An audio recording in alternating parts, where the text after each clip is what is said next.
is here. It's big, and it's closer than you think. It's not a tournament. It's what you don't see on TV. The cash is real. The stakes are high. They bet big. They win big. They lose big. High stakes live action poker. Live at the bike. Watch it live on the web or play it if you dare at the Bicycle Casino right here in Los Angeles. Hello everyone, and welcome to another week of Live at the Bike from Bicycle Casino in Bell Gardens, California, the first and only webcast of real action cash game poker. My name's Bart Hanson. I'm here with Dave Tuckman. I can hear the table in the background here, Dave, which I normally can't do during our intro. Why? Because we're using a different director. So that's great. Yeah.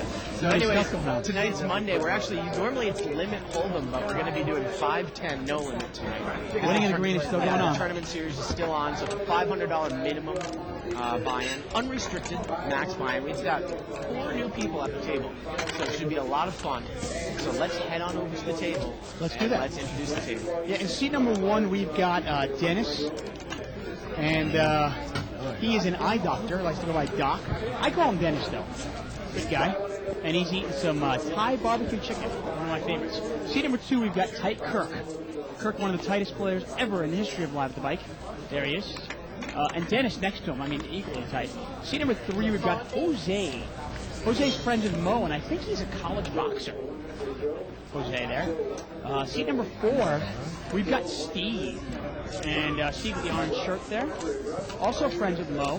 So that he used to play Pot Limit Omaha with Mo, and he's in the game here. You can see how he plays. Seat number 5, we've got Victoria. And, wow, I've never seen Victoria play this game. Have you ever seen Victoria play this game? No, I have not. Never. Wow, I'm really interested to see where you don't usually, I don't want to stereotype women, but we don't really usually see women playing this high no-limit cash games. Be interesting to see how she plays tonight. Seat number 6, we got Dan, and Dan is waving to somebody. And Dan, he's going to go play this game, but he'll also play the $80 game, and he'll also play Stud High Low. See how he does tonight. Seat number 7, we got Charles. And Charles is a new player at Live at the Bike. Yes, he is. And kind of got that sweatshirt thing going on. See how he plays tonight. Seat number 8, we've got Michael. He's also new at Live at the Bike. We've got some new faces tonight. Always makes it an exciting night of poker. And seat number 9 is empty right now.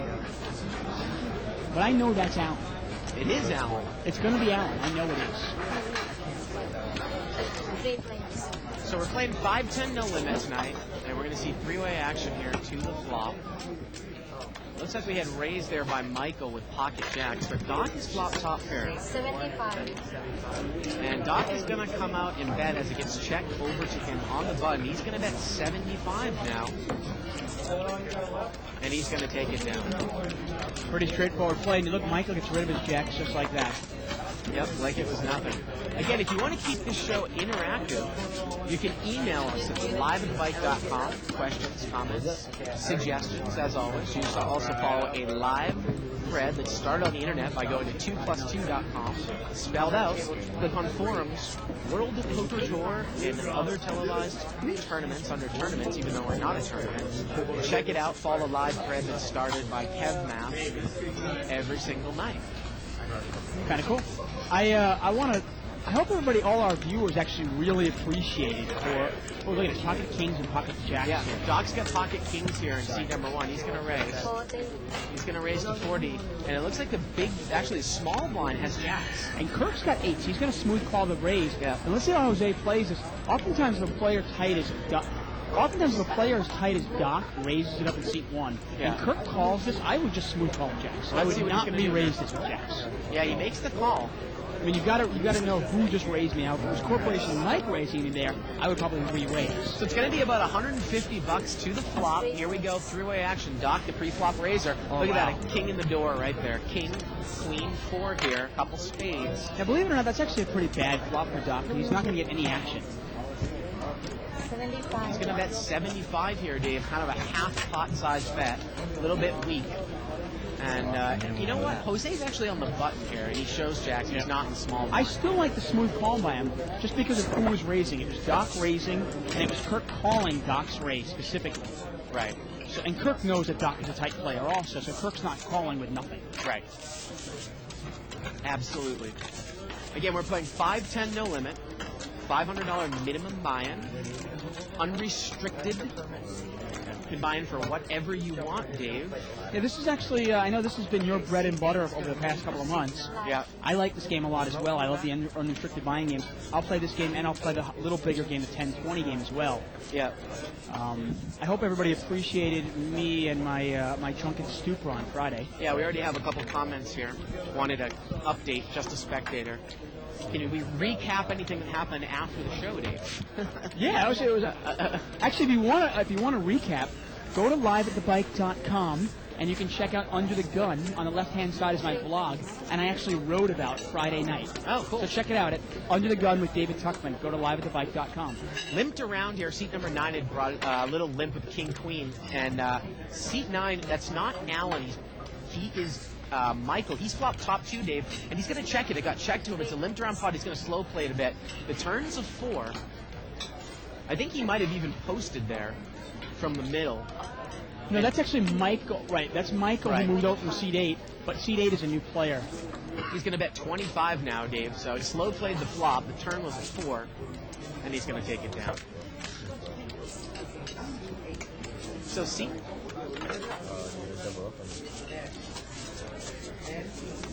number 8 is Ben. We got Seat good number old 9 Ben. is Michael. Yeah, I mean, King Queen is not a flop. I usually like the slow play there with 2 pair, because if an ace comes off, if a 9 comes off, it gives somebody with Jack 10 straight. Right. You're also leaving somebody in there with, say, Queen 10, and if a Jack were to come off, I'm sorry. You leave somebody in there with, say, 10-9. Right. And if a Jack comes up, they've got a gut shot. They wouldn't even play in the hands. Guess he was just not concerned. It was just him against the blinds. Decided to slow play it a bit. Didn't get any more money out of it, though. I want to congratulate you, by the way, Bart, for coming in first place in a Poker Stars tournament last night. That's right. I heard that you finished a $200 Omaha tournament last night. You came in first place. That's right. Over at Poker Stars. Got a raise here by pocket 9s out of seat 4. He's going to raise it up. It looks like maybe 50. King Queen is going to call there from seat 7, and it looks like we are heads up. Not a bad flop for 9s here. Not Jack at all. 5-3.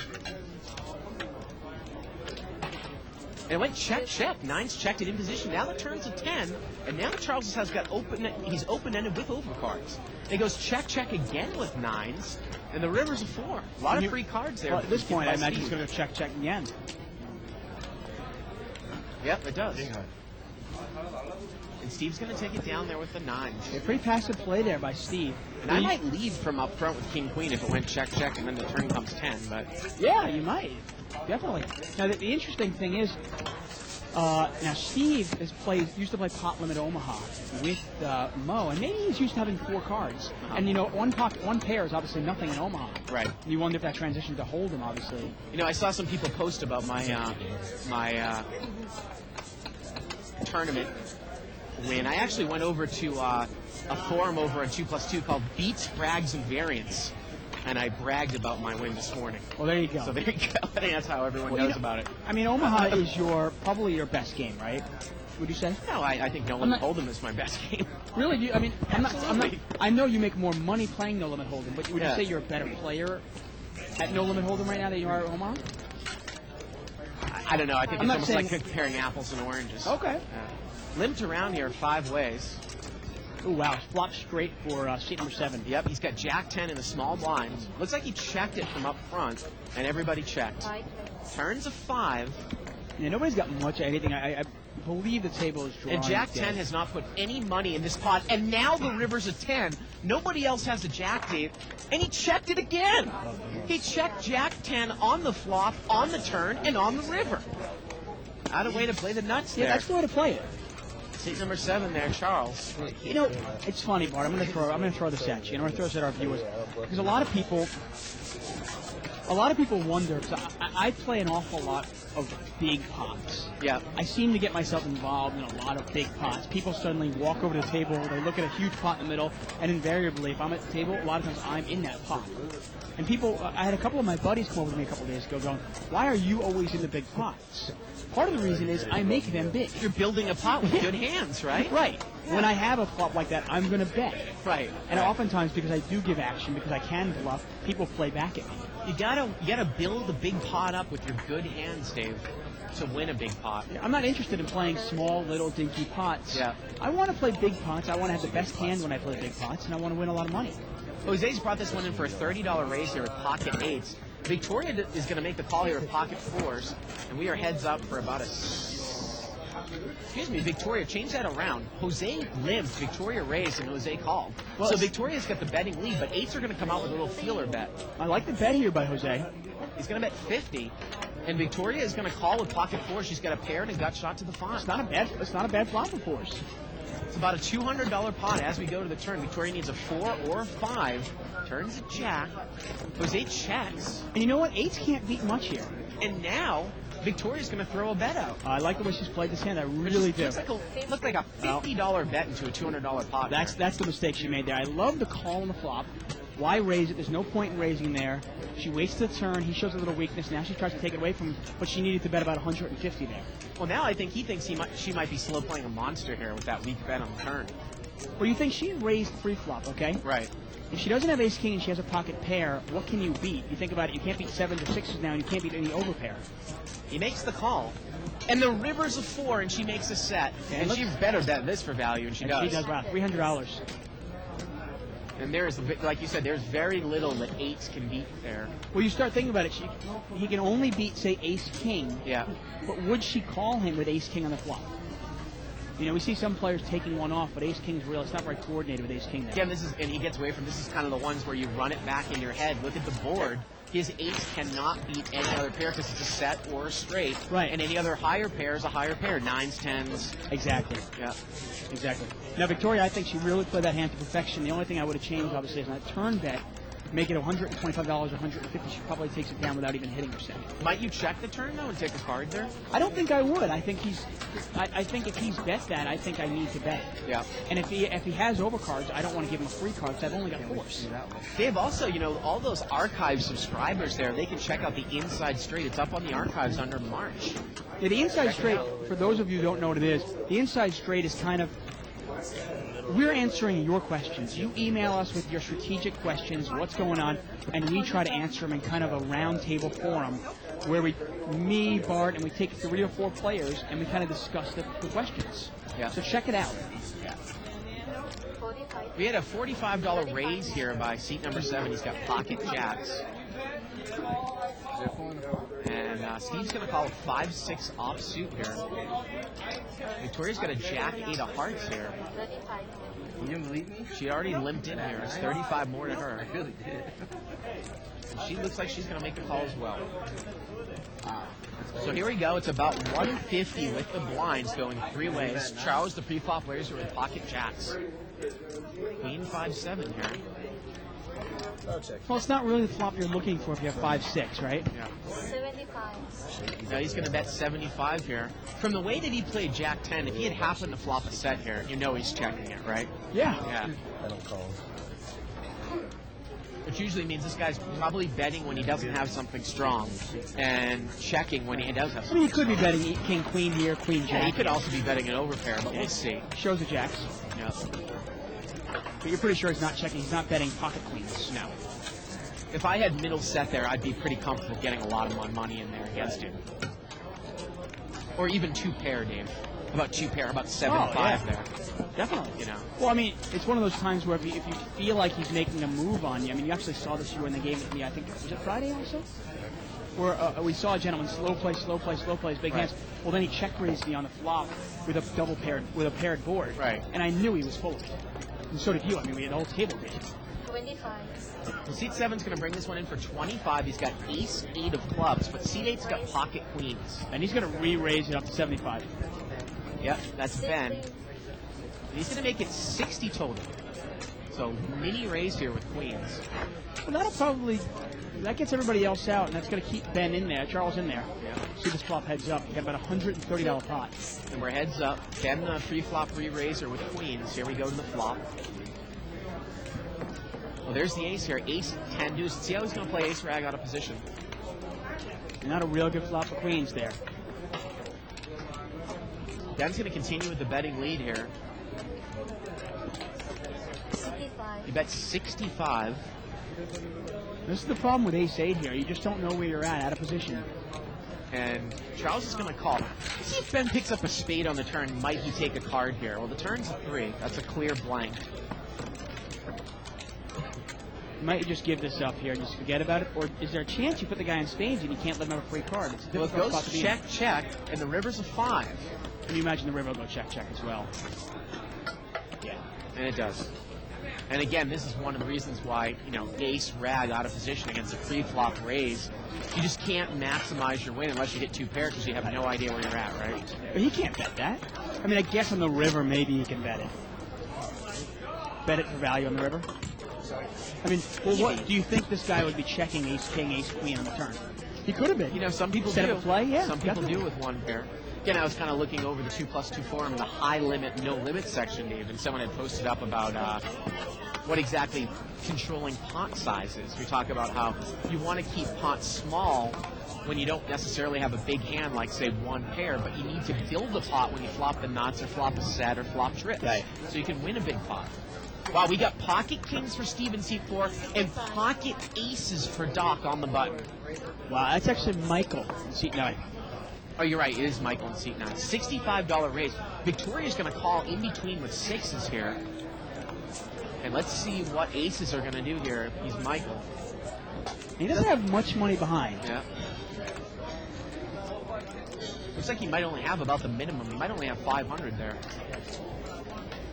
Yeah, a lot of the new faces into this game are probably from the smaller games, and they're taking a shot at this bigger game. And Dave, he's They're going not to buying. smooth call with Victoria in between. He's going to take it 3 ways here. Well, that's a risk you can sometimes you can afford to take depending on who you're playing against. Again, though, if I'm playing short stack poker here, I might re-raise and hope that Steve has kings and get all the money on the flop. And look at this, a king comes in the door. And there's nothing you can do about that one, because if he re-raises, obviously Steve's not going to go anywhere, and the king's going to come anyway.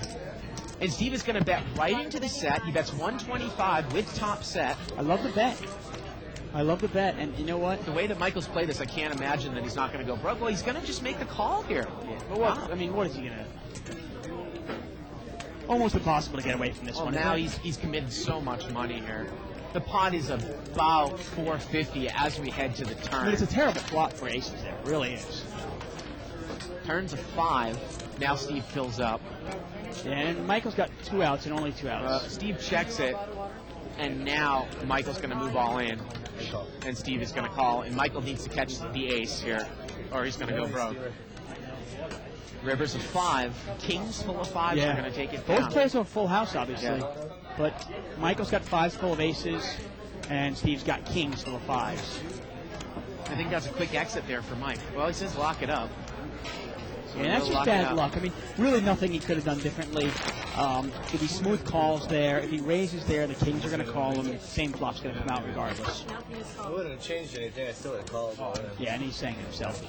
Now, obviously, in deep stack poker, things changed up a little bit. But, I mean, the guy only had the minimum, obviously. Yeah, and you've got to be really deep. I mean, I'm not even saying, sometimes even if you bought in for 1,500 or 1,300 in this game, I'm not sure you get away from aces there anyway. Right. You might not lose your whole stack, but once again, we're live at the bike, folks. I'm David Tuckman here with Bart Hansen. Tell you what, I wish And those of you who are wondering that if I've even left the Bicycle Casino from Friday night, yes, I have. I just decided not to shave. Doc's got ace-king suited here in seat number 1. And seat number 8 is going to raise. He's got 10-3 offsuit. He makes it 30. And Doc here is going to re-raise with ace-king, something I wouldn't necessarily expect from him. But I guess he figures it's a small enough raise where he's probably got the best hand, and he does. He makes it 75 more here, Dave. But this is the kind of game Doc is really comfortable in, too, because not that many players at the table have that much money. So Doc doesn't mind taking a little $400 hit here or a $500 hit there. Right. And what do you do if you're Ben here now? I mean, you've raised to $30. Do you even call? No, nobody's not even going to call that, and Doc's going to take it down. Yep. Well, he's got 10-3 offsuit, Dave. No, I know. Obviously, he was just trying to make a move. Again, you can email us at live@thebike.com with questions, comments, suggestions, as always. Much appreciated. Checking over at the Live at the Bike fans group page over in the ESPN Tournament Challenge, Dave. Okay. Boy, you've taken a nosedive. Yeah, I tell you, really, really sad showing by all of us here at the bike. Well, I'm in 21st place. So you're in 21st, I'm in 23rd. Wait, you're like yours is respectable, mine is really sad. I do have, actually, you have more potential points than I do. Well, there you Ohio go. State lost, so that means that I'm hurting. One of my Final Four teams is already out. But Ray, I think Ray has really made a nice upswing, hasn't he? He is, look at that, he's all the way up to 45th. Right. Steve made a raise there on the button with pocket threes, and he takes down the blinds. Take it down, Mr. Brown. Yeah, I was pretty excited with about a $12,000 win last night, Dave. Again, you know, around the final table, everyone was just pushing chips around. No one got knocked out. So when we were playing three-handed, we were playing... Did you guys make a deal at all? We could have made a deal. Supposedly, one of the guys at the table said, but one of them didn't want to. We had 150,000 chips each, and the blinds were 15,000, 30,000. Wow. In a limit game. So literally, you each had, I mean, you used 1/3 of your chips per round. Yeah, Every three it hands. was insane. Actually, one of the guys I was playing, if anyone keeps up with PokerStars tournament leaderboard, he actually won the tournament leaderboard last week. The guy I think his name is. It's pretty inventive name. Yep. How do you come up with that one? So, he definitely had a presence, or he's been in a lot of tournaments. Pocket deuces for seat number 3. Jose's got him. They got a little mini raise there. Is it a straddle pot? No, it's just $10 from each player. Oh, it's limped around. Okay. 5-way action, limped around. Bob comes queen 7-6 with a couple clubs. Yeah, nobody's got a queen. Actually, in fact, nobody's got really much of anything. And the turn comes out a 6, and the best hand is still, I want to say, pocket deuces. Yeah, it looks that way. Yeah, wow. How would Jose know that, though? But you know what? Jose's going to take a shot at it, though, with deuces. Yeah, it's going to bet 20 into about a $50 pot. I like the bet. He's probably going to take it down. Nobody's got a pair or a draw. Good bet. But now, you know, it's interesting when I talk to you about that. When I ask you, what is your best game? It doesn't necessarily mean what is your favorite game or what is your most profitable game. It's more of what game are you consider yourself the best at. No, I see where you're going with this one. I mean, Yeah. I actually had this conversation with you a lot because sometimes we do 30, 60 Omaha high-low here. And you might say that it is Omaha high-low, although I think I'm pretty strong in Nolan and Hold'em too. But my hourly in the 5-10 no-limit game is so much exponentially higher than it could ever be if you were the best player in 30-60 split pot game. Yeah. It's not even close. What you're making in the game is Right. irrelevant to what game you're the best at. Right. With deep stack no limit hold'em, that game just plays a lot bigger than a 30-60 limit game would ever play. Right. Ben's going to make a mini raise here out of the big blind. He's going to make it 20 more with king-queen. And we're heads up, Ben against Steve. Steve's got king-deuce. Steve outflops him. Jack-deuce-6 with a couple clubs. And I can't imagine Steve getting involved with this, really. King deuce. He's got the best hand, but how does he know that? And he's going to call. Ben's going to bet 60 here.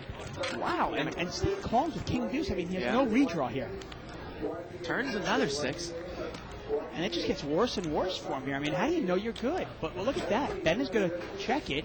And Steve is going to take the lead here. And now he's probably going to win this pot. I mean, Ben might call it the queen of clubs, but do you really want to call with just not even the nut flush draw? I mean, you're not even sure if the club comes if you're good. I mean, obviously, we know if the club comes, he's good. We also know if a queen comes, he's good. And you can see the percentages. We also know if he makes a move on him, he'll probably win the pot as well. But obviously, it puts him in a really tough spot. It comes to an interesting point. You know, I was talking to you over the weekend about hourly winning rates. And I was really wondering, and I guess I'll ask you, because we like, it's almost like a poker forum, I guess, our show as well. How many hours do you think you need I don't know what you to have. come up with what your hourly rate is? In 1,000? In live play, probably 1,000. 1,000 hours? Yeah, maybe? yeah, which I probably don't have anywhere near that amount yet. In the No Limit games. Hold'em. Yeah. You don't either, right? No, I was looking through my hours on my book, and I probably have closer to, and when I look at it, I'm saying last 6 months. Yeah. I don't look over the last 3 years. Over the last 6 months, I probably have closer to, say, 500 hours or so, 450 hours of No Limit Hold'em experience. And I mean unrestricted No Limit Hold'em experience. Right. Either the 5-10 game, or the 10-20, or 25-50 game. We get a raise here on the button. He's got pocket sevens. One caller, that's Jose in seat number 3. He's got Jack 8 suited. And the flop comes out here. Wow. Jack 6-9. Yeah, he's in pretty good shape. It went check, check. The turn is an ace. Yeah, and it's getting worse and worse for sevens, folks. And the river here is a 4. And you imagine this might go check, check again. Yeah, and they both check it. Charles tries to get a free showdown, and you can see Charles is not really, he's one of those players who doesn't really want to put money in the pot. You think he really is one of those players who really is, he's going to wait for the nuts, and even then he might not put money in the pot. We had a new player in seat number 9. His name is Adam. Also a newcomer. He's a live at the bike virgin. He's going to pop his cherry tonight.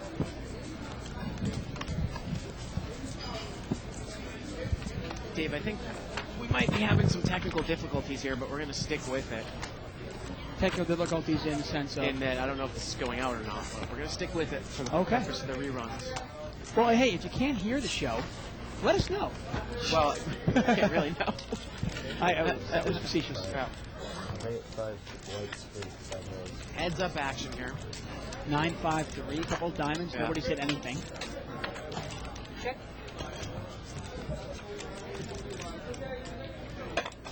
Turns a 6.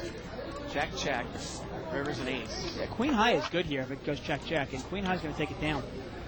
You know, I gave a poor, sweet little Asian girl one of the worst beats I've ever given anybody on Really? Friday night, on Sunday night. I'm sorry, last night, where I made a straight flush on the river against her full house.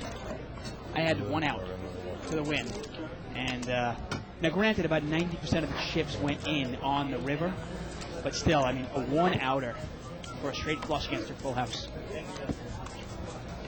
It was ugly. Pocket queens here for seat 4.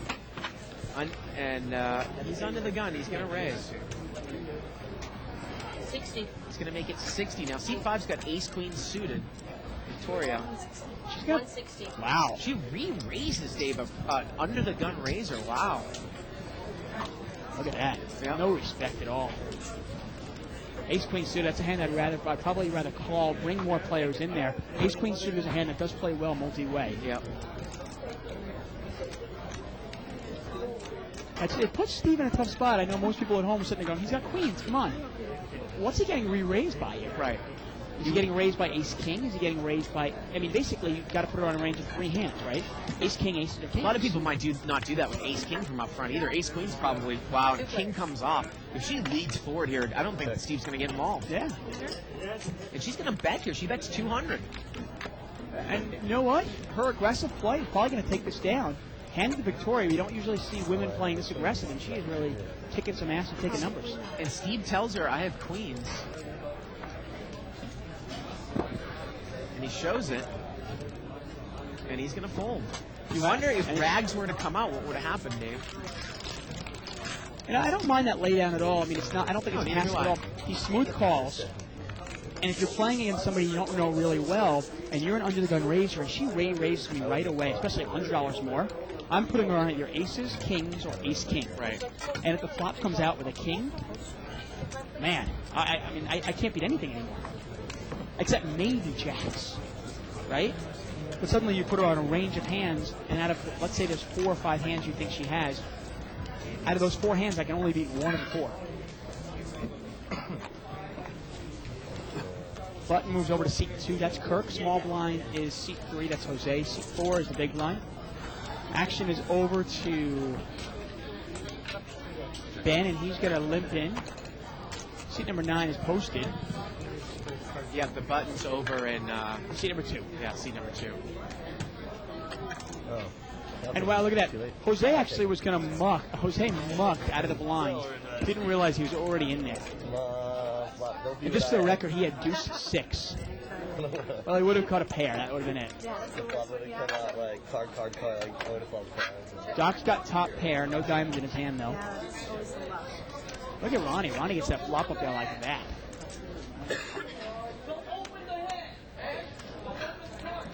Ben's got a gut shot straight draw with the queen of diamonds.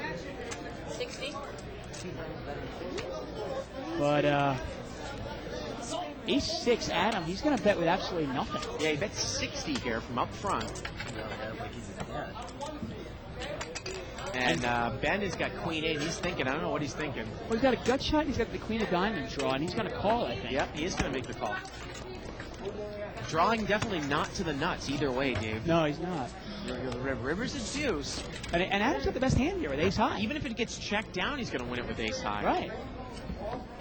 Adam probably thinks he needs to bet. I don't really know what the deuce changed here if Ben tries to represent something, but it looks like he checked, and Adam's going to bet again. And Adam's going to put $200 in there. He's going to take it down. I think 50 would have got it done, though. Yep.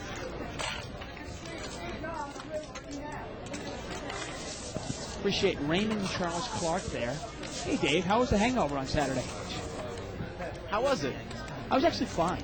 I had about 14 bottles of water between, like, I'd say midnight to 3 in the morning before I went to bed. Dave actually sucked out on me. I had raised from the small blind with aces, and he called my raise with queen 5 of hearts, and he flopped a flush draw. I did. He bet, I bet, he moved all in, I called. And he hit it 2 out of 3 times. Then I called him with no pair against no pair. Right, and you admittedly actually said that you miscounted how many chips I had. Yeah, at that point I was just like, you know what, you want to gamble, I'll gamble. I think Bart and I were both drunk and we were kind of gambling it up. Right. That'd be cool. Like, I actually talked about it. I wrote in my blog, if you check out Under the Gun, I was talking about how I probably pissed away about $800 to you. Right. But that image, that drunk gambling image that I created at the table, probably made me about $2,000. 75. Got a $75 raise here by Kirk, and it's actually 65. He's got ace-jack here on the cutoff, Dave. Well, you know, Kirk has changed up his game a little bit since what we saw. Now, Victoria's got pocket threes in the blind. Against a player like Kirk, even if I really was deep against Kirk, I don't even know if I'd get involved. But you got to remember also, I think this is a distinct possibility. You got to look at the players. Kirk was playing 25-50 blinds last Wednesday. Right. Then on Friday he plays 10-20. Right. Here he's playing 5-10 in a somewhat passive, smaller 5-10 game. Right. This game is well within his his comfort zone. Right. And I think that's gonna force him and make him open up this game. Anyone hand you can ask for later. For me, I'll give you a free. And it's something that I've come to realize that if you see players playing below what they normally can play, you'll see them playing more hands. Again, we're here at Live on the Bike. You always can keep this show interactive. Now, we can't necessarily respond to emails right now, but hopefully in the next couple minutes we will be able to. Or follow a thread live on 2+2. Steve's got king-queen here out of seat 4. But seat number 3, Jose is going to bring it in for a raise. He's going to make it 30 with 7-9 offsuit. And Steve is going to call. Call the 30. Okay, what's up with Lola? And Dan here, he actually has 8-6 of hearts, not 10-6 of hearts. Let's see if he plays. I don't think it's going to matter. He does not play. And we are going to see heads-up action here.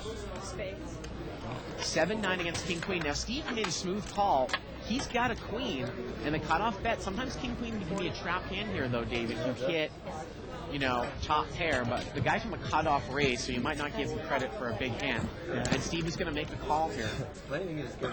Turns That's a scary card. You have king-queen there. If he raised, say, ace-rag, he got there. And if Jose bets strong here, you wonder if Steve can keep Steve call. Jose's going to bet here again. Actually, I didn't. He bet Not 65. much of a bet there.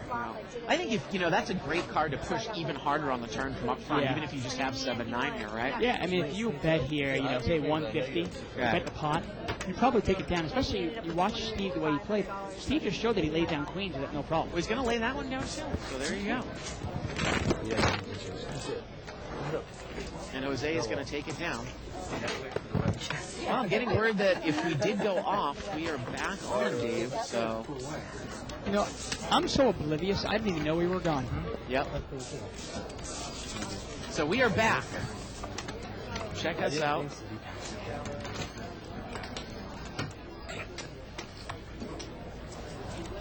And if we do get a chip count here, we'll get that to you in a second. Yep. If you're catching us right now, we are live at the bike, folks. Yeah. I'm David Tuckman here with Bart Hanson. You're watching No Limit Hold'em. Blinds are 5 and 10. It's an unrestricted buy-in game. This game plays pretty big sometimes. And now, again, you can email us at liveatthebike.com or follow a thread started on the internet by going to 2plus2.com. Sorry about that little hiccup. Alright, just give me down to the driver's Chop up the blinds here. And I think if you can actually watch that little, say, 15 minutes that you might have missed during the replay, Yeah. right? Or on Actually, the some archive. interesting hands there. We had pocket aces versus pocket kings, pocket queens versus ace queen. Yeah. Some big hands. And if you did miss it, obviously, just you can watch the replay. Right Email after. here from David Stanfield. He says, "Holy crap, Art! Nice job on the win. Both you and Shirley are killing the Omaha High-Low on Stars." There you go. That's from Dave. Thank you, Dave. Again, I think I might have said this, Steve, while we were away. When we got down to three-handed, we were all at 150,000 in chips, and the blinds were 15,000, 30,000. All the chips had no one got knocked out for about an hour at the final table. Yeah, not much play there. Seat number 1 has actually got top pair right here. He's going to check it, though. Check, check. Turns a deuce. Doc's still in the lead. And he's going to bet 35 here now on the turn, and he's going to take it down.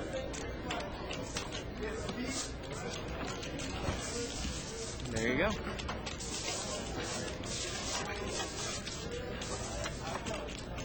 Doc takes it down. Doc might be even tighter than Kirk, Dave. In this game, he might be, right? I mean, Yeah. we see a lot of players that kind of adjust their play based on what stakes they're playing at. Yeah. Probably not the best way to play, Yeah. but it's just I guess it's just a fact. Yep. You play if you were to play in, say, a $40 buy-in no limit game, obviously you probably play different than, say, if you were playing in a big 25-50 blind game. We get a $30 raise here by seat number 3. He's got king, queen, Yeah, he raised out of under the gun here and Kirk is going to make a call. with ace, I think. Ace 8 of clubs. No, 8-6. Oh, 8-6 of clubs. Here we go to the flop. I was going to say ace 8 he probably laid down. 8-6 is a better hand. 10-3-4. Wow, and it goes check, check. Turns a 3. And now Kirk is going to come out and bet. Why not? He's got ace 8. I got to tell you, I'm somewhat shocked Jose did not bet that.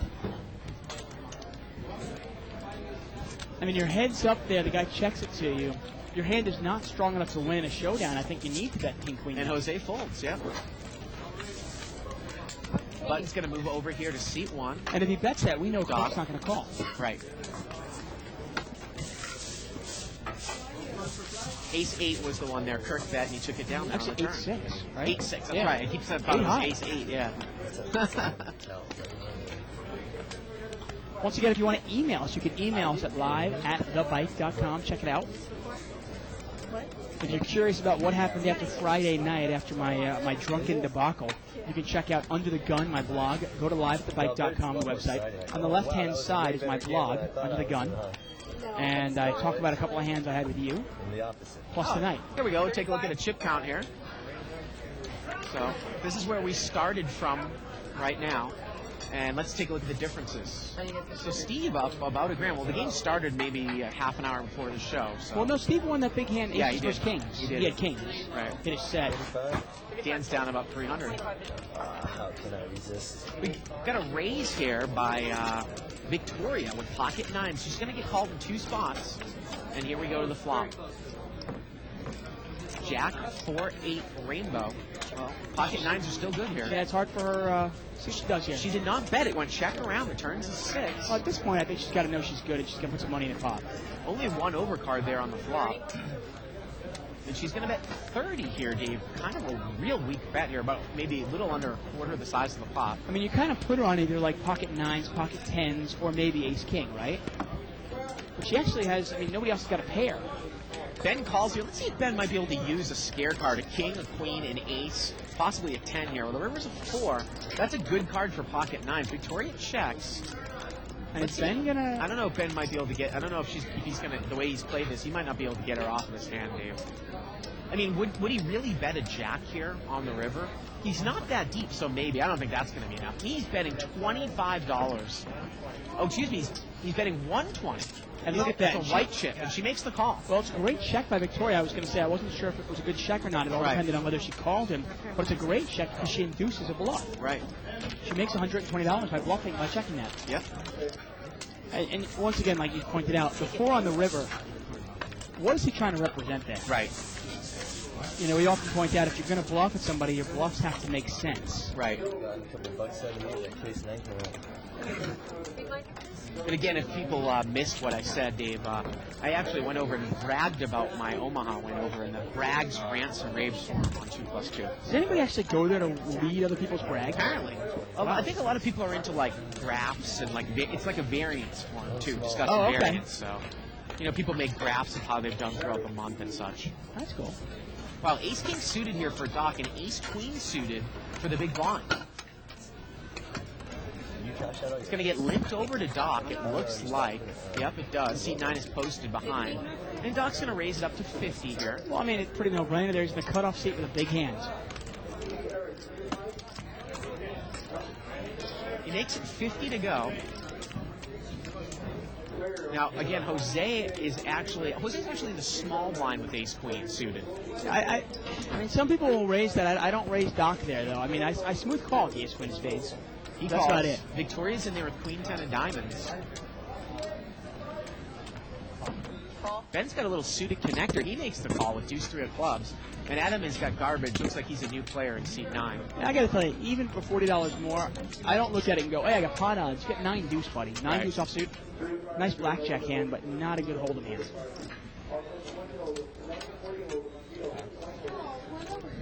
And I think he looks like he's going to toss some money in the pot. Think so? He's certainly thinking about it a long time. Don't quite know what he's thinking about. Yeah, this is the call, big call, okay? He makes the call. Wow. We've got a $250 pot going 5 ways. Doc the pre-flop razor. Here we go. Wow, nice flop to Doc. He's got overcards and the nut flush draw here. And he still has the best hand. Yeah, no one's picked up a pair here. Look at the percentages. Overwhelming favorite here. It's a $250 pot. And the funny thing is you look at the percentages and you go, well, ace-queen is the second best hand, right? No, not any really. No. You know, you'd much prefer having, say, Ben's hand. 250. Ace-queen actually only has one out, Dave. Victoria has one of the queens, and there's only 2 queens remaining, and if it's queen of hearts, it's no good. Right. And Doc bets the pot. He bets 250 here. Jose would need to catch the queen of clubs only to improve. And this is a good bet by Doc. Nice semi-bluff with a real strong hand. Yeah. And he's going to take it down there. And look at that. Look what the turn would have been. Is that the queen of clubs? Look at that. No, is it queen or king? I couldn't tell. Couldn't quite tell, but it might have been the queen. That really would have been bad. Wow. That would have been ugly. Nice hand there for Doc. Takes it down. Button's going to move over to seat 3. Not to harp again on it. This is my first kind of big tournament win, Dave, online, so I'm a little excited about it. But some of the things I've learned. And rightly so, you should be. I mean, anytime you win any tournament, it's a big deal. And obviously, winning a tournament online against 200 other players, that's a great for about accomplishment. 12,000. That's pretty good. That's a great accomplishment. It kind of got into a luck fest towards the end once the blinds get out, man. It's just crazy. Most tournaments do. Yeah. Kirk's going to raise here to 60 with pocket jacks. I mean, even the big tournaments, I mean, I won't even throw tournaments at you like, let's say Legends, or let's say, even the World Series tournaments, when you get to the final table and the blinds get so high where all you're really doing is moving in or calling it all in, it becomes a lot of luck. Right. Lucky enough to get aces when somebody else has queens, or lucky enough to have ace-king beat pocket nines. You got to win those races. A lot of tournaments are like that, and I like to think when I'm playing a tournament, you play good. You play good to put yourself in a position to get lucky. Right.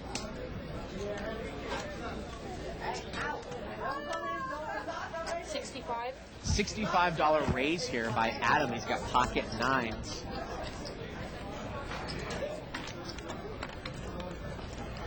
And he's going to take it down. Email here from Michael Christopete.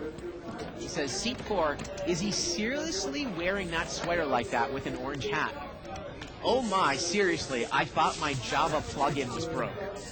Seat number 4. There you What's go. wrong with those sweater and the I hat? don't know. A little preppy, maybe? A little preppy, yeah. Hey, man, like I'm in a position to critique somebody else's clothes. Ever. Button's going to move over here to seat number 6. And Dan's played it really tight here, Dave. I've never seen him play this big, so, watch when he step it up a little bit. And that's a good way to judge. Like I pointed out before, it's a really good way to judge how these players will play. Yeah. If you think somebody's taking a step up for the first time, they'll probably play it a little more passive, a little more scared. And if you see people taking a step down, they'll probably play it a lot more loose. Adam straddled here, Dave, for 20. Steve made it 80 with King Jack, and it's back to Adam. Let's see if he's going to call here with deuces in the straddle spot out of position. And he does make the call. And how is he going to play this? Is he going to do the old stop and go? Well, let's see if rags come out. It's about a $160 pot going heads up. Well, there are rags. See if he throws a bet out here with deuces. And he is going to bet. 200. He bets 200 here. Wow, that's a good bet. I like the bet there. Now, the thing, though, sometimes it puts yourself in a vulnerable position. If I had ace-king or ace-queen here, well, he's going to come out and bet big. So now you wonder if he's got a real He's betting hand. the pot. Because, if you come over the top with just overcards, what can deuces do? What can someone without a set do? What if you came out and bet with nines, Dave, and say I moved over the top of you for another 700 here? Of course, but it's real hard to do that. Let me put you in your situation of, let's say you have nines here. Yeah. Would you? Would I lead on the flop? No. Let's say I'm in the big blind there. Let's say I call you out of the straddle spot, and then I lead into you on this kind of flop, and you have nines. It puts you in a tough spot. It does, but I was actually talking about a different way. I was saying if Steve had something like ace king and actually raised here, what would Adam do if he had something like nines or tens? And that's why sometimes the power of position can really rule. Yeah.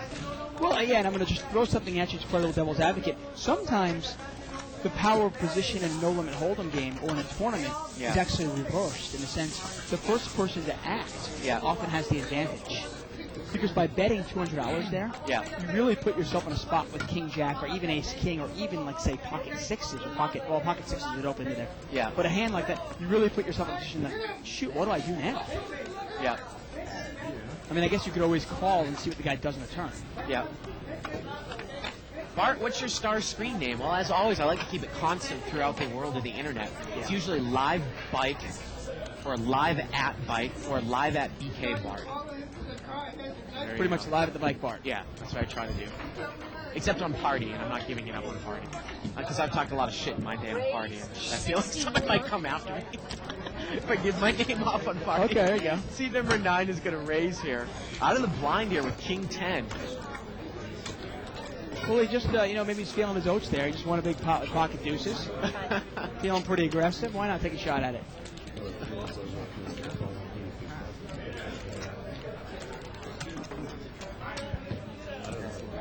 Actually, it's over to Charles in seat number 7. Yeah. He's got ace-7 of clubs. He's got position on seat number 9. Does he really want to call this? And he's going to make the call here, Dave. And we saw him earlier call a lot of big chips raise over ace-8 there. of clubs. Again, the yellow chips are $5 chips. Purples are $25 chips. Whites are hundreds in this game. Now, if you're real deep and your opponent's real deep, you can make this call, hoping to hit 2 pair, hoping to hit 7s, hoping to hit clubs. Wow, ace, king, 10. Adam's got bottom 2 pair, and he checks it. He's going to check over to Charles, who's got top pair. And you know that Charles would probably bet with a vulnerable hand, but he takes a card, the turn's a king, and now Adam fills up. Now, is he going to build up a pot? He does not, Dave. It goes check, check again, and no money has been put in the pot. The river is now a 3. And if Adam comes out and bets here, might he get a call from Charles? But there's no money in there. He can only probably bet 100 or 150 about a pot-sized bet, right? We talk about this time and time again. He bets 175 now. Right. Tries to make it look like an overbet. And Charles can really only beat a pure bluff here. He can't beat a king. He can't beat ace-queen or ace-jack here either, Dave. Can't beat queen jack. He can only beat a pure bluff. Well, he makes the call.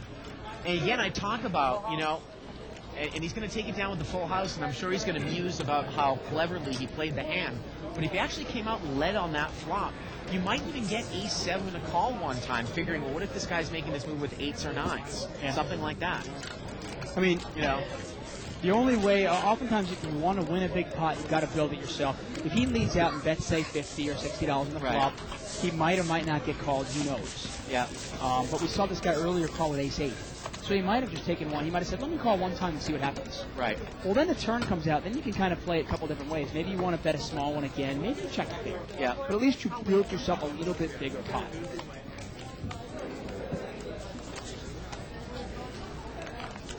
You also, this guy's also called your raise.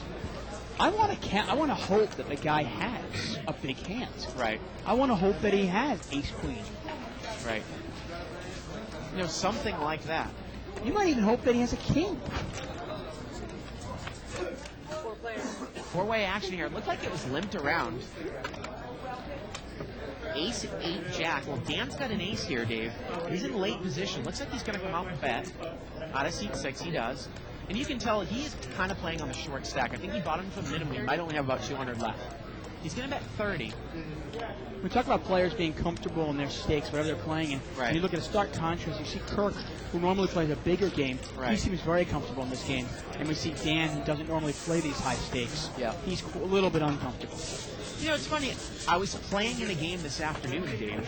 Were you? Hint, hint. Wow. In the 5-10 game. And we talked a lot of trash about over-dominated hands. And I think we talked a lot of trash about Queen-Jack on this show. But I got to tell you, over the last 2 weeks, it's won me 2 big pots. If you flop a broad raise straight with Queen-Jack, like you always say, chances are it hits somebody else Yeah. if they're the pre-flop raiser in a big way. And you're going to get paid off big. I kind of feel like you should give me about 15 or 20% of the winnings on those hands because you were the one that often talked about how bad Queen Jack was, and I would say to you that how good it was as long as you can get away from it. You're not Right. obviously looking for just a queen or a jack. Right, right. Got a raise here by Ben with ace-10. Seat number 9 is going to call with 6-4 off suit. And we are heads up here. Ace-10 against 6-4. 9-4 deuce here on the flop. And 6-4 has position. He outflopped him. Looks like Ben has made the check here, Dave. He was the pre-flop raiser. It is a sneaky one. And we're going to throw a bet out here.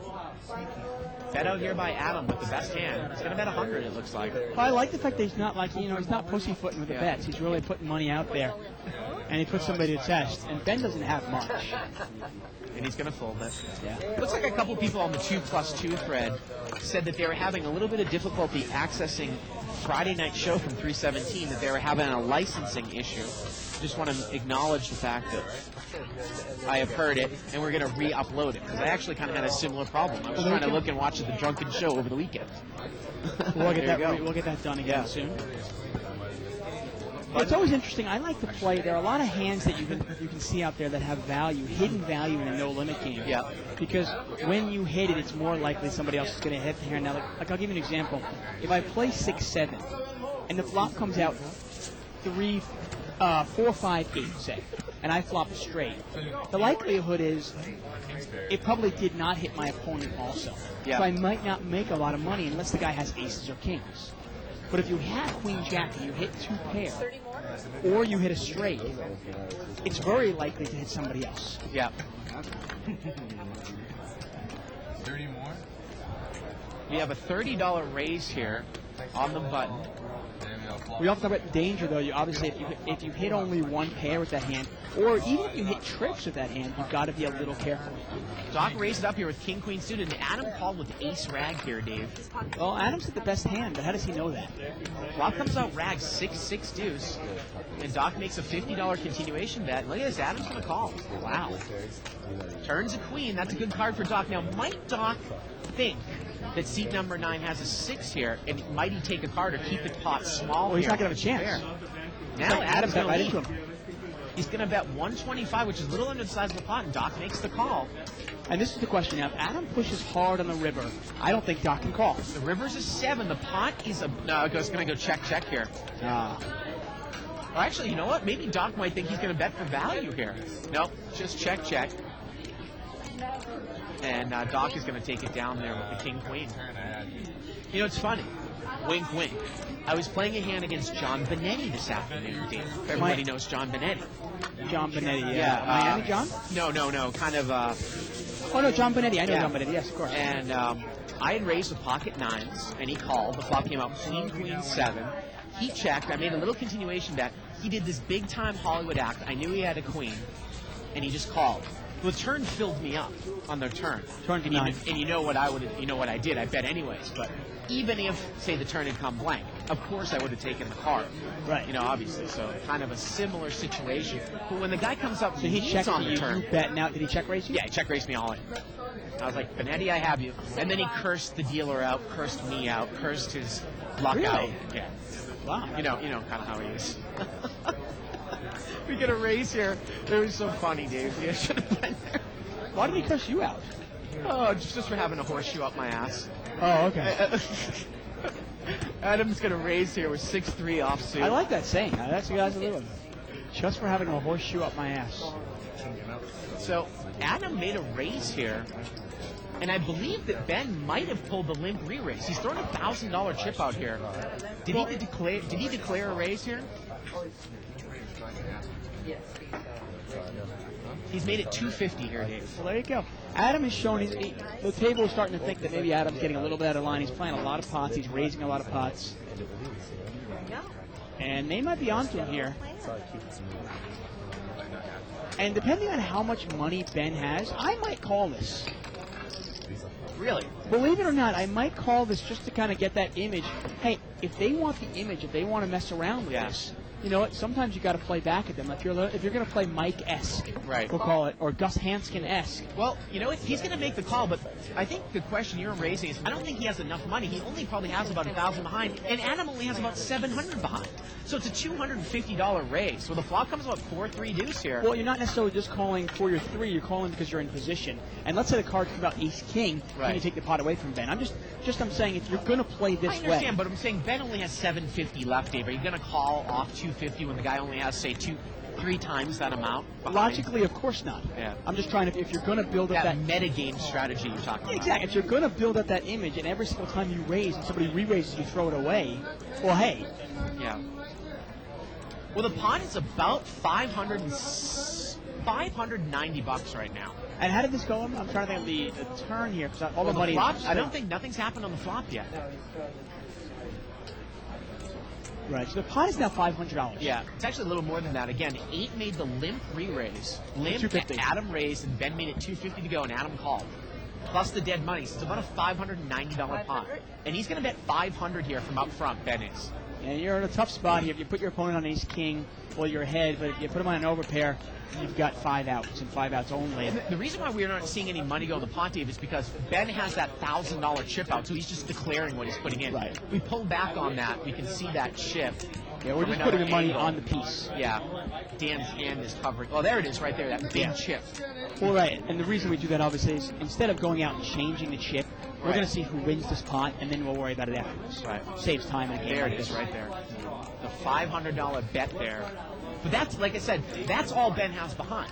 He only now has, actually, I think he only has maybe $250 left. Right, well- Because he made the limp with $250. Well, let me ask you this now. If you put your opponent on a range of hands and you put him maybe on Ace-King, would you call with 3-6? And the pot's $550. Now that the pot is $1,100, $500 to call.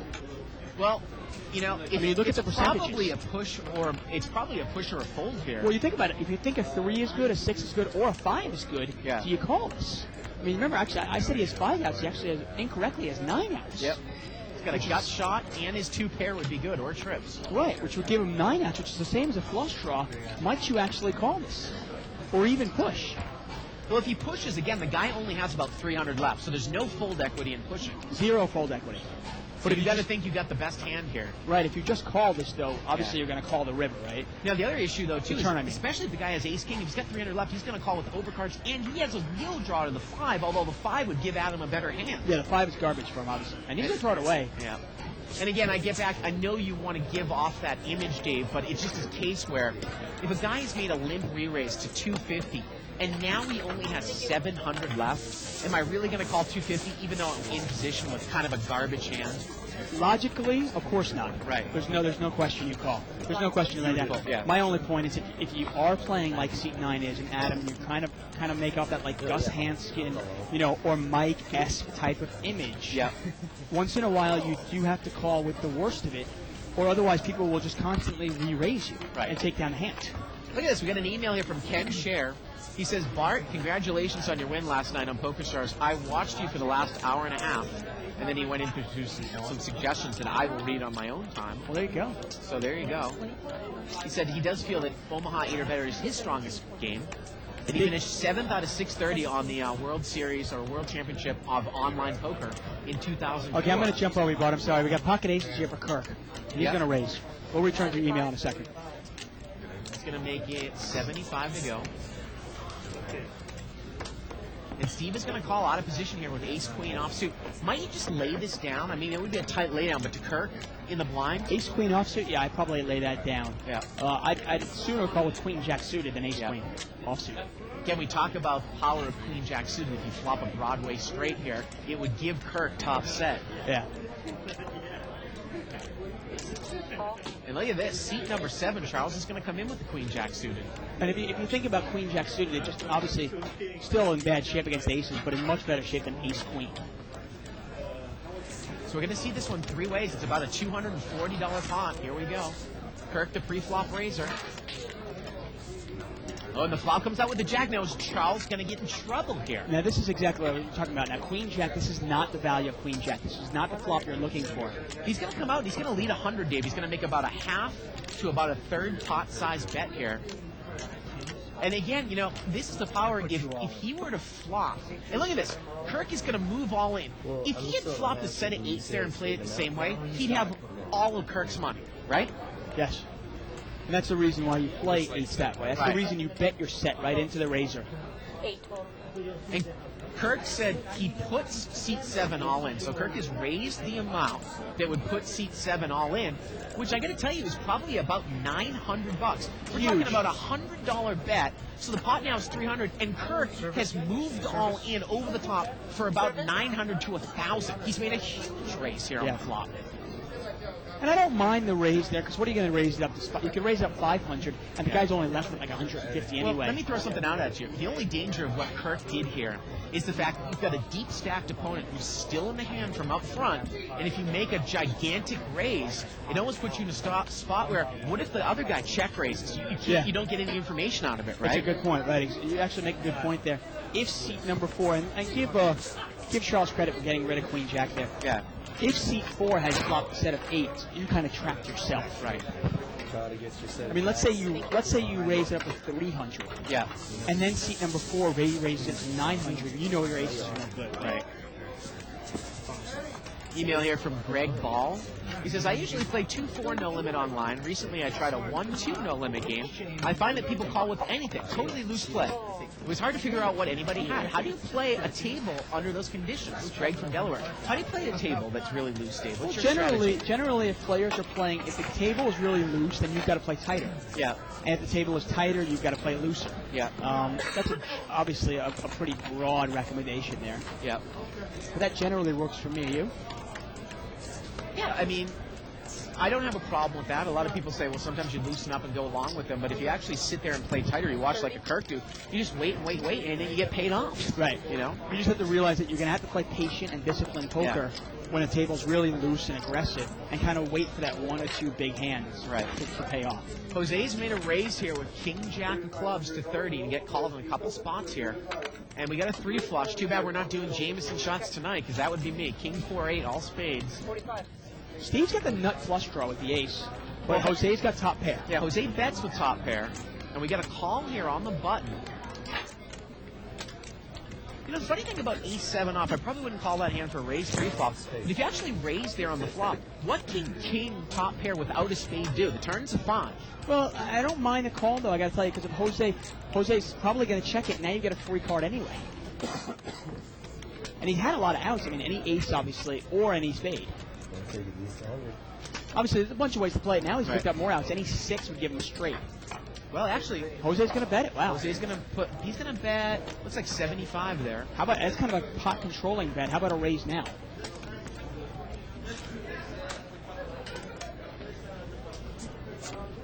Obviously, a lot of ways to play this hand. Just lay it down. Yeah, folding is one of them. 75. Bernie McIntyre emailed us and said, David Bart, what do you guys mean by hands that often win a small pot or lose a big one? Can't you do this with just about any hand? And I love the fact you guys got tanked on Friday. Well, appreciate it. Yeah.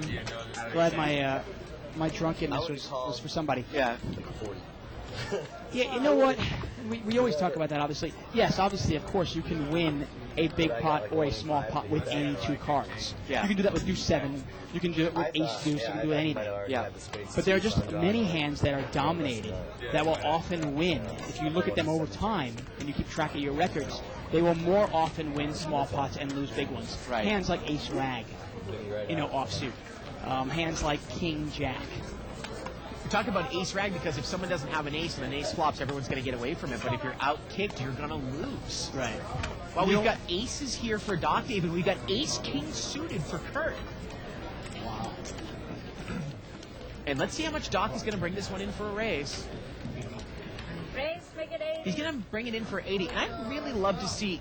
Kirk is probably going to make the smooth call. And if he catches a king, Dave, I really want to see how it's going to be played. Yeah, it'll be interesting. We've never seen Kirk. I've really actually never seen Kirk lay down, make a big laydown. Just haven't had enough situations like that. Well, we saw him calling off all his chips one time when he had ace jack and flopping out jack Now, high. the point I made last week is if you have ace king and you flop an ace, I'm real comfortable with that hand. But you got to realize if you flop a king, you still could be beaten, obviously, right? And Kirk's got no information now because he's just smooth called. Yeah. And we're heads up, folks. We got about a $180 pot here going heads up. Here we go. Oh, wow. The case ace comes out. This is where I said that I might be comfortable. And Doc checks, and Kirk's going to bet. He's going to bet 200 here. And they're both real deep, folks. Wow. Here we go, folks. Now, if you're Doc, do you put in a little raise here right away? Well, let's see. He is just going to call here. And now the pot, and bell's got to be ringing in Kirk's head. Pot's about $800 here as we go to the turn. You probably think they have the same hand. Turn's 7. It's your Kirk. Do you think they both have ace king? And it went check, check on the turn, and the river's a jack. What is Doc doing? Doc checked the turn, it went check, check, and now he's going to bet. 250. He's going to bet 250, and that's probably going to get Kirk to just at least call here, Dave. Yeah. We talk about building a pot there, and I got to tell you, Doc left some money on the table there. I think Doc missed out. Again, you talk about if you make a nice bet on the flop, okay, maybe Kirk doesn't call you. Maybe he doesn't raise you. Maybe he calls. But then at that point, you might even... Leave this on there for 1 second. Dave, at that point, you might even be able to check the turn or maybe even bet weak on the turn, right? Build a pot up, right? Okay. We talked about this earlier. Now, if you have a set of aces and your opponent is betting, oftentimes they are bluffing. But Kirk does not really bluff very often, okay? Right. So I'm more likely to raise that a little bit, see if he really has the ace. If he calls me, boom, I know that's the case ace. Yeah. And then I'm going to make a nice bet on the turn. Thank you very much. I'm going to make a nice bet on the turn, and I'm going to make even a bigger bet. I'm going to build myself a pot. Build yourself a pot up, right? Now, if I'm playing against Corporation Mike, I'm going to play completely differently because there's a good chance he's bluffing. And I don't want to scare him off. I don't want to let him off the hook. I'm going to let him keep bluffing. Yeah. But Kirk is more likely to actually have an ace there. And I have to realize that if he only has kings or queens, well, the ace was just a bad luck card because I'm not going to make any money on the pot anyway. I might as well see where he's at. We had a little raise here, I believe. Oh, it was a straddled pot here, Dave, by seat 9. Queen 7-3 here. No one really hit this big. We got middle pair for Charles in seat 7. It's an $80 pot. And Adam's going to come out and lead with bottom pair here. He's going to bet 60. I mean, he's leading into, well, I guess 2 people check to him. He's going to bet with bottom pair. And he's actually going to take it down probably with aggressive play here as Charles has folded the best hand with a 7. Yeah, I don't think Ben's going to play this, is he? Well, the two of them have a history. Ben's got backdoor diamonds with ace high here. And is he playing the player who's going to make the call? Yeah, wow. Pot's now about $240 as we go to the turn. Turns a jack. That's no help. Now, if Ben were to come out and bet this, he'd probably take it down, but he's going to check it. He's going to check behind. Check, check. And the river here is an 8, and Ben backs into the best hand. And he's going to throw a little stop bet out here. He bet 60. And, you know, if you're Adam here, you might think maybe the guy missed diamonds, Steve? Yeah. Is that a possibility? The hand is really played odd here because you'd go, why was this guy betting the river? And he chose the ace-8. Adam makes the call, pure bluff catcher. And Ben shows the fact that he made that call on the flop with ace-8. I got to tell you, from watching Ben's play, I don't think he was betting for value. I think he was betting as a bluff. And he just got lucky enough that it was a value bet. Really? I mean, you really think he was betting to actually get somebody to call with a 3? Well, the guy did check behind the turn on a queen. Yeah. You know, maybe he thought the guy might have had a 7. Email here from Chadney Sean. Says, hey, I just wanted to say good game last night in the, or hey, Bart, the $215 tourney on stars. Thank you. Props to Bart there. And an email from Daniel Schaefer who says, hey guys, so how are your picks holding up in the pool? How about giving some props for the current leader, yours truly? Well, Yeah. Congratulations, Dan is leading. I'm not going to congratulate him yet. He hasn't won anything Well, yet. Dan is actually, I think, in the 97.6th percentile of the whole country out of 2.5 million Whippy people. do. Let's see if he keeps it up, okay? I was in first place for like a half hour. Email here from Jake Gelbort. He says, could you guys better describe stop bets or other ways to keep the pot small with one pair? Maybe we can get Jive Dadson to describe small pot, stop bets. 4-way action here. King 9-7 with a couple of clubs. And Victoria's going to come out. She's going to bet with a kind of a dry gut shot here, Dave. She's got 5-8. See if she can use her image here. Well, no one has a king here. Well, everybody's got a pair here. Yeah, Dan's got a gut shot to the jack. Got check to her. She bet. Yeah, I mean, she was one off the button. I mean, only Dan is behind her. And you figure, hey, I'm in position. Why not use my position? And she does. Nice play. Like I said, you know, again, we might have been off the air. I was talking about how I was reading some of the forums over at 2+2 in the high limit, no limit hold'em section. And they were talking about how do you control pots? Why do you want to control pots? Why do you want to build pots? And really the art form in no limit cash games is building a big pot with a big hand so that you can make a nice river value bet that can be called, and keeping a pot where you probably only have one pair, which isn't going to win you a big pot, small. One of the easiest way to kind of keep a pot small, Dave, is maybe checking top pair, top kicker on the turn in position if you don't want to play a big pot up. If you feel that, and you got to take into account, you might induce a bluff on the river, right? And you might let a guy get there with a free card. You have to take both of those things into account. You got a raise with $30 here from Jose. Yeah, ace queen. Ben is on the button with the same hand. And Adam's got ace-7 in the small blind. They're both going to call. Got about a $100 pot to the flop, folks. Yep. I want to get a little bit more of that stop bet just for a second here. That's this hand.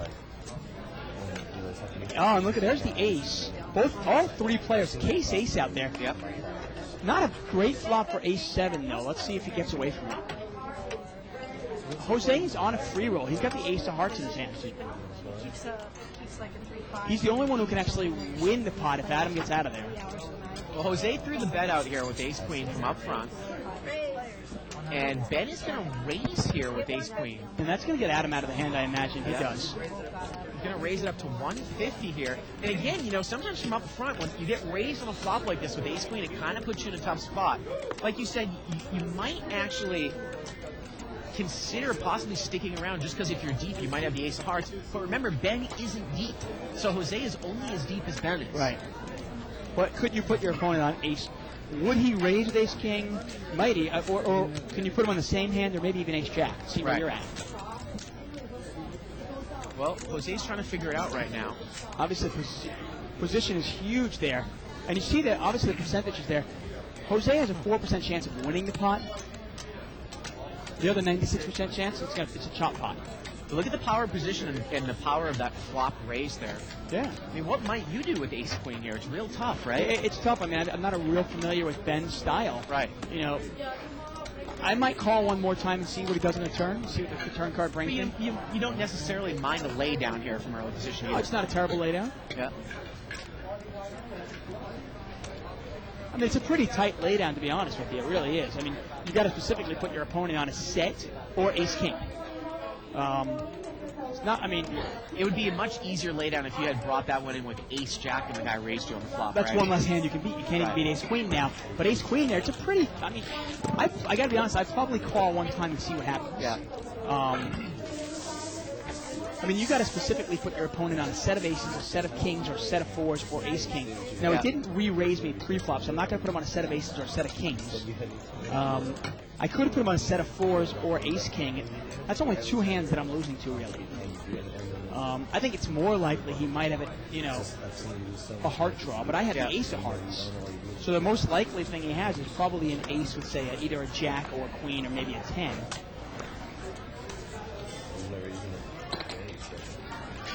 Obviously, would it's be a lot funny. Obviously, it's a lot easier for us in the booth, though. That would be funny if we got Elliot Offen on the show. You're not a big Stern fan, No, but I no. am. Yeah, he can get into a fight with seat number 4 with his sweater. Well, there you go. You got a raise here on the button, king jack offsuit, and seat number 7 there is going to call with a queen 10 Yeah, Dan. offsuit heads up. Oh, now Dan hits top pair. Now king jack's got a gut shot to the nuts to the 10 here. Yeah, he also has backdoor clubs. Now again, this is the type of, I really think queen 10, of course, is kind of a trap hand as well. Yeah. And he check called here. He's hit top pair. He's going to make a check call on the flop, Dave, but do you really have any idea where you're at here? $75 bet and a call. Oh, the turn's a 10, and there's the nuts for Adam, and Charles got 2 pairs, and Adam checked it, Dave. He checked the straight on the turn. Yeah. Once again, not building up a pot. This is going to be the story of tonight. We've seen it so many times tonight. Charles now, has of got course, a he's gonna- monster, and Charles checked it again on the. Did Charles check the river again? No, Charles bet. Charles checked it. He's got queen 10. Adam's going to bet it, though. Charles only got 2 pair. Yep, check and a bet there. Right. But it went check on a turn. Yeah. Now it was. I got a little excited. It was kind of a 1-card straight out there, Dave. Obviously anything with the jack. But if you put a bet in there on the turn, Charles still might not go anywhere with queen 10. The thing is, those. There was a $200 bet and a call there on the river. Yeah, I mean, when we were talking about the stop bets and betting and no limit hold'em. Yeah. And I got to tell you, the more I play no limit hold'em, the more I talk about it with other players that play a lot. The biggest talent in no limit hold'em really is one of the most important things I'm trying to get out here is bet amounts. How much you are betting, Right. how much you're betting on pre-flop, how much you're betting on the flop, how much you're betting, how much you're raising, and so forth. It really kind of separates the good players from the great players. Seat number 4 is going to raise here to 45. Funny, somebody else actually posted that Ed Miller and Skalansky are actually coming out with a no-limit hold'em theory book coming out at the end of May, Dave, where if they put some of the theories that we talked about on the show down in print about building a big pot up with big hands and keeping a small pot small, I think it would be a very valuable tool. Yeah, it could be. Ace, Queen, Jack here on the flop.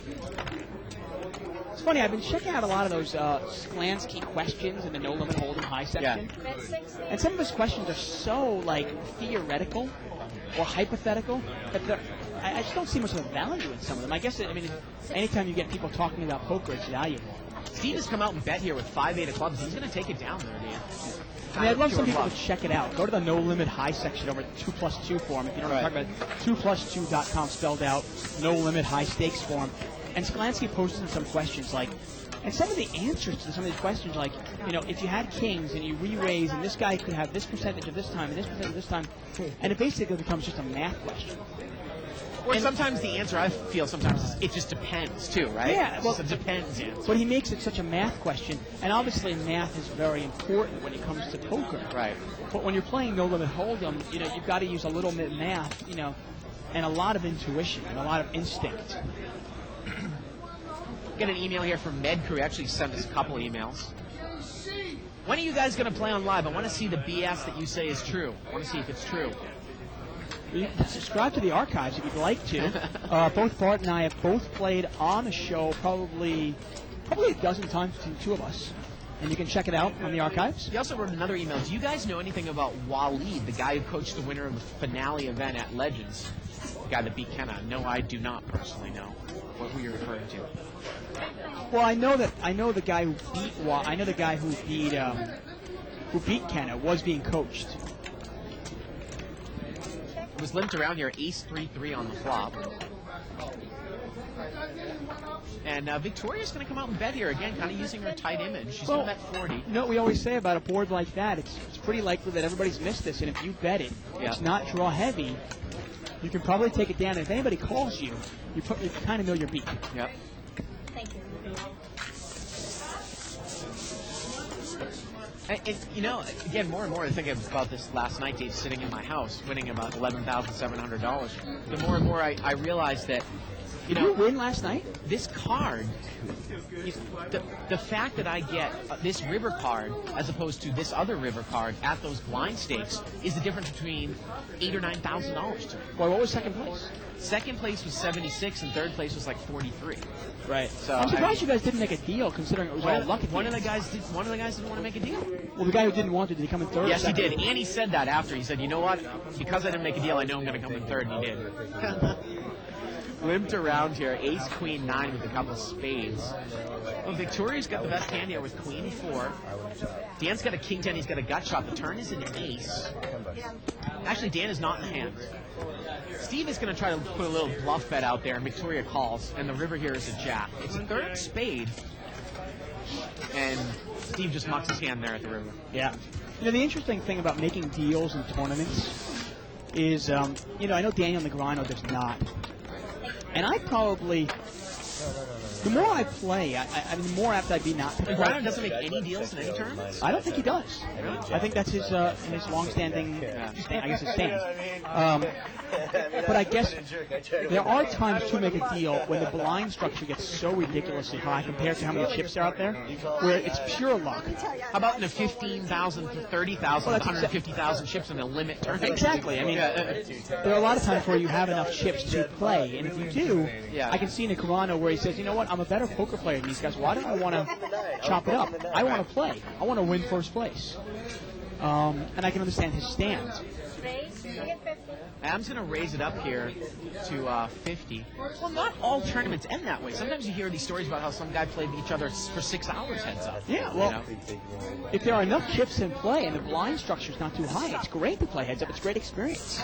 And hey, it's a lot of fun. Adam takes it down without a flop. And again, it was kind of a little bit of a, well, maybe not so unique with the Stars tournaments. I haven't played in a whole lot of Stars tournaments, but basically, Dave, about between hours 3 and hours 4, when we had about 9 people left at the table, I was the chip leader actually for most of the tournament with about 15 people left. And I was sitting there being patient, but no one got knocked out for about 45 minutes to an hour. The chips were just moving back and forth. It was a split pot game. And the blinds were just going up. Yeah. You know what I mean? It's crazy. It was just going back and forth. No one would get knocked out, Oh, my goodness. I know. Button's going to move over there to seat 5. Get another email here from MedCrew. He says, you guys don't like me anymore. Of course we like you. Keep the emails that's why I coming. read his email. No, I was going to read it anyways. I was just going to get to it. So, Raise, make it 60. Kirk is going to raise it up here, Dave. He's going to make it 60. He's got Jack 10 off suit.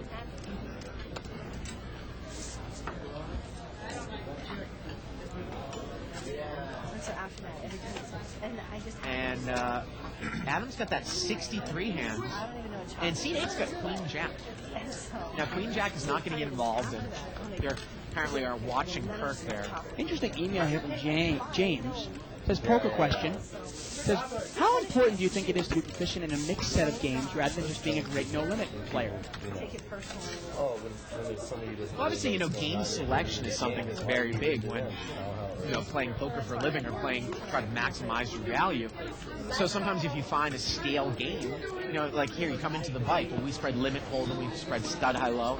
We've been having Omaha high-low at the 30-60 level, and of course we have no limit hold'em. So if you can play all the games, and sometimes you usually play in, say, a no limit hold'em game, but it's not good, if you can move over to this other game.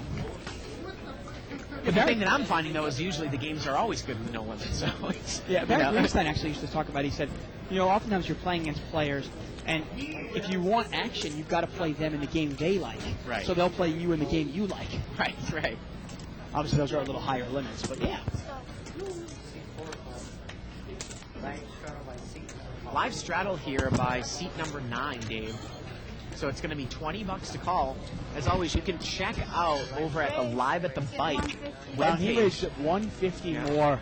Very Mike-esque here. He raised it up with deuce 4. Well, sometimes you're going to do that in the straddle spot. You're going to raise on the straddle spot. That's the purpose. Is everybody limps around. Well, if you never raise out of the straddle spot, you shouldn't be straddling. You take a look over at liveathebike.com. Take a look over on the left-hand side of your screen where it says "As Seen on Live at the Bike." You describe a bunch of poker terms, and straddling is one of them if you have a question about it.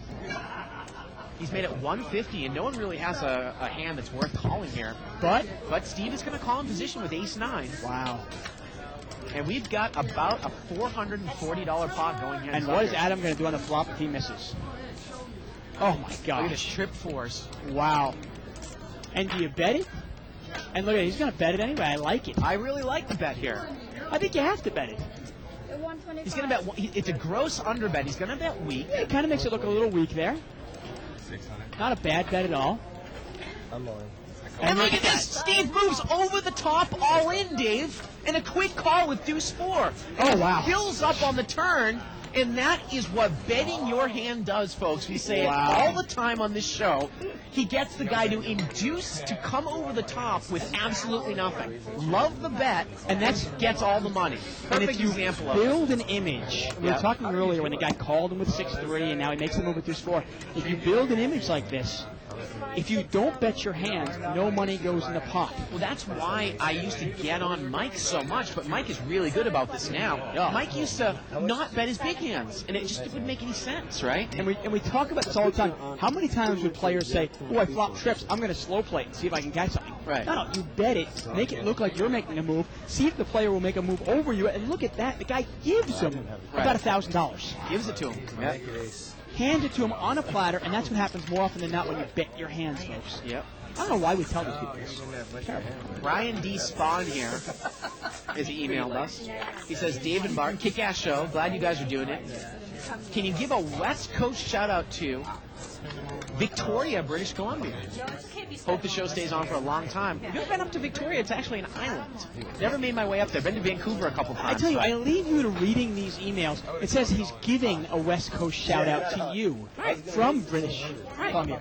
I said, okay, he's from Victoria, British Columbia. I said, give a West Coast shout-out to Victoria, British Columbia. What difference does it make? I'm giving a West Coast shout-out to Victoria, British Columbia. Have you been up to Victoria? I have, actually. You have, really? I have, yeah. Been It's to great. the island? I've been there, yes. There are bridges and stuff that go over from the mainland. I would assume so. I haven't been there in quite a while. I was there when I was like 8 years old. okay. It seems like we have a lot of Canadian fans. It might change. Big Blind's got ace-king suited. Let's see if he's going to raise here, Dave.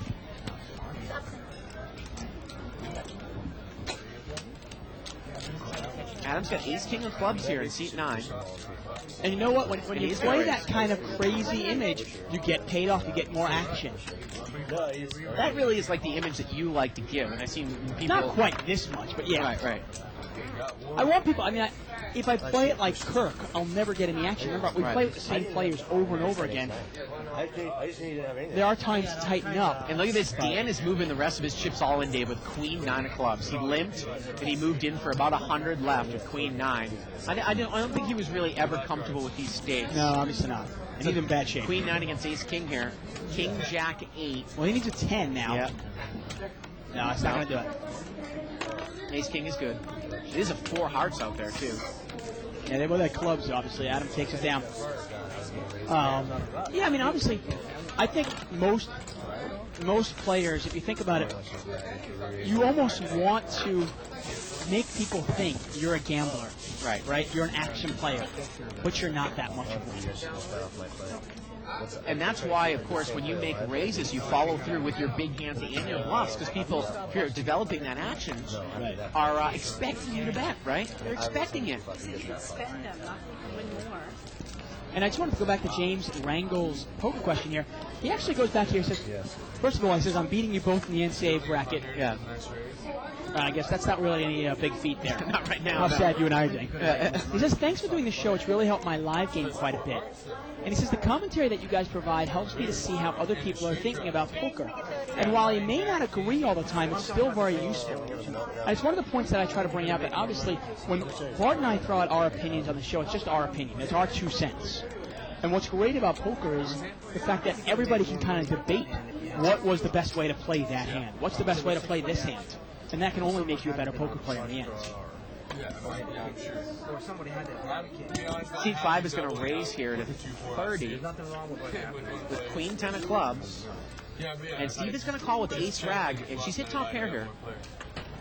And she's probably going to follow through, and she does. You can't think you're going to get more. She bets 30. I don't think so, unless someone had a flush draw or a king. He only played me because I bet the flop and he had ace high. And again, for people that are wondering about Friday's show, when it gets up to the archives, yes, it's definitely a show worth watching, Dave, for sure. Is it? I don't remember it. It will be up there later tonight. Again, I was milling around full contact poker, if I say that word, and some guy had started over the weekend. I was taking a look, and some guy started this race. Says, anybody out there is going to watch live at the bike? They just had this Asian cocktail waitress in there, and she just grabbed this guy's ass. And then the other guy said, wouldn't you want to tap that ass? Where else can you see that on a poker show? Yeah, that was you. I was just trying to. Like I said, I mean, that's something I would say whether I was sober or drunk. Right. 8 shots of Jameson later. Hey, we got Cinco de Mayo coming, right? Tequila that time? Tequila and Coronas? May 2nd? Why not, right? And if we do that, you get spades, clubs, and diamonds. Oh, I'm just taking hearts. 5-way action here. King 5-7 rainbow. Steve's got top pair here with King 9. It was limped around here, and it's 6-way, so it's a $60 pot. Again, we're playing 5-10 no limit, unrestricted. And we're going to see a $30 bet by Victoria, Dave. She is open-ended with backdoor diamonds. I like the bet by her. Take a little semi-bluff. Wow, and Jack 7 is going to call? Yep, Ben's going to call with Jack 7 here. Wow, second pair against her. I mean, Victoria hasn't really shown down any garbage yet, has she? Now, Steve checked with the top pair from up front with King 9. And again, I kind of want to talk about sometimes how... Now, he linked in an early position with King 9. See how weakly he has to play the hand, Dave? Yeah. He doesn't know where he's at. Especially when a player calls behind here. Turns a 5. Jack 7 is actually King 9 is still the best hand here. Yeah, well, Ben's in really bad shape, obviously. Ben Look at needs, Victoria. She's going to lead out here again. A Jack is no good for Ben. Ben needs specifically a 7 to win this hand, and only a 7. Well, she's going to bet a little bit weak here, Dave. I've liked her play here so far, but sometimes her bet amounts have been a little bit weak. Might this be a blocker bet to keep she doesn't know, obviously, if Ben's got a big king and he's going to bet 100. She gets Jack 7 out of there, and the river here is a 6. Now, she doesn't get there. No, she makes a pair, obviously. That's no good. Now, if Steve has called you the whole way here, I don't think you can check this down and expect to win in a showdown, right? But do you think you can bet it and win? Well, she's just going to give up. I mean, we talk about, obviously, bluffing and so forth. There are times to just give up. Right. And if you look at a board like that, it's King 5-7. The only draw out there is 6-4, and you have that. Might you just assume your opponent's got a king and say, you know what, I've tried twice, he's got it, I'm going to give up. Yep. Smart thing to do, find out where it is. Email here from Tom. He says, hey guys, if you subscribe to the archives, how much is it? Give us the details. Well, it's $14.95 a month, Dave, and you get access to all of the action. And normally we have the archived show up from that night, up the very same night. And as opposed to watching the replays, you can scroll through, you can fast forward, you can rewind, you can manipulate the stream. We've had Barry Greenstein in here 3 times. We've had big names in from poker. It's definitely a learning tool, entertainment value. Take it with you. Yeah, all I that mean, stuff. well over, probably close to 1,500 hours of content, Yep. with all the big names. 3-way action here. It's limped around. And Jose's got trip threes from seat 3. And he checks it from up front, turns a queen. It's a second diamond. Well, Kirk has picked up a flush draw. And now Kirk is going to bet the flush draw. He's going to bet 25. And Jose is just going to slow play. He just calls here. And if a diamond comes off, Kirk's going to win this pot. Well, the river's a deuce. Well, that's not going to go. Well, now Kirk made a pair and he checks it. And here comes the bet. Well, Jose bets 50, yep. Tricky slow player. And you know what? You talk about different styles of playing poker. I mean, like Adam's style in seat number 9, or Mike's style, Right. or Kirk's style. There really is no right and wrong way to play poker. It's really whatever you're comfortable with and whatever works for you.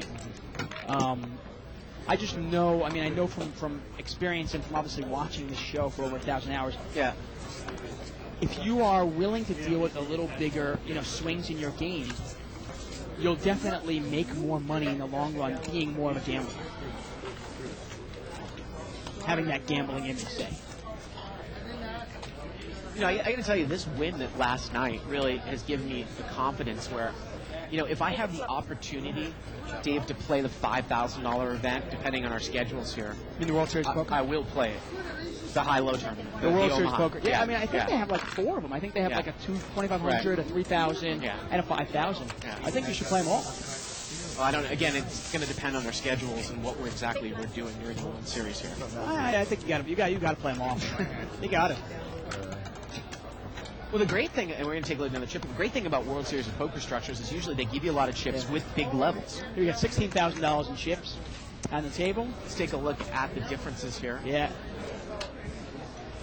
And here they are. Soon enough, there you go. Dennis in the lead. Doc there with $1,250.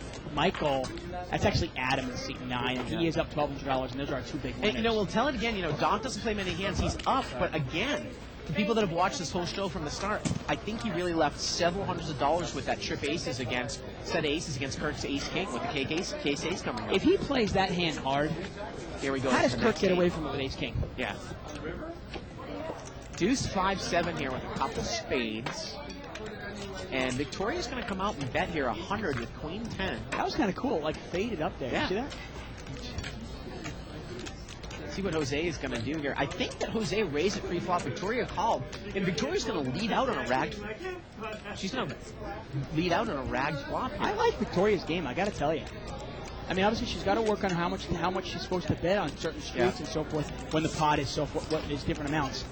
But her game generally is pretty solid. You talked about it last week, and I, often will talk about it, how, yes, there are times to slow play, but, but anyone out there who's new to the game of No Limit, or who's making a transition between Limit and No Limit and has watched this show, if you're new to the game, I do not feel bad about giving you advice to never slow play No Limit. Because the times that you leave more money on the table where you would have made more by slow playing is far, far less than when you build the pot up with a big hand. Get 30. Got a $30 raise here with seat 8, ace king. It's good advice. It's really sound advice. And obviously, the more you play, you'll start figuring out there are times to slow play, and you'll figure out when to slow play. Right. But as a blanket statement for beginners, Dave, I don't think it's bad advice at all. Yeah. Ben is raised here with ace king. Jose is called with a dominated ace jack. King 8 of hearts in there for Victoria, and king 3 of spades for Charles. And Ben's got all the players dominated. Well, there's the 8, though.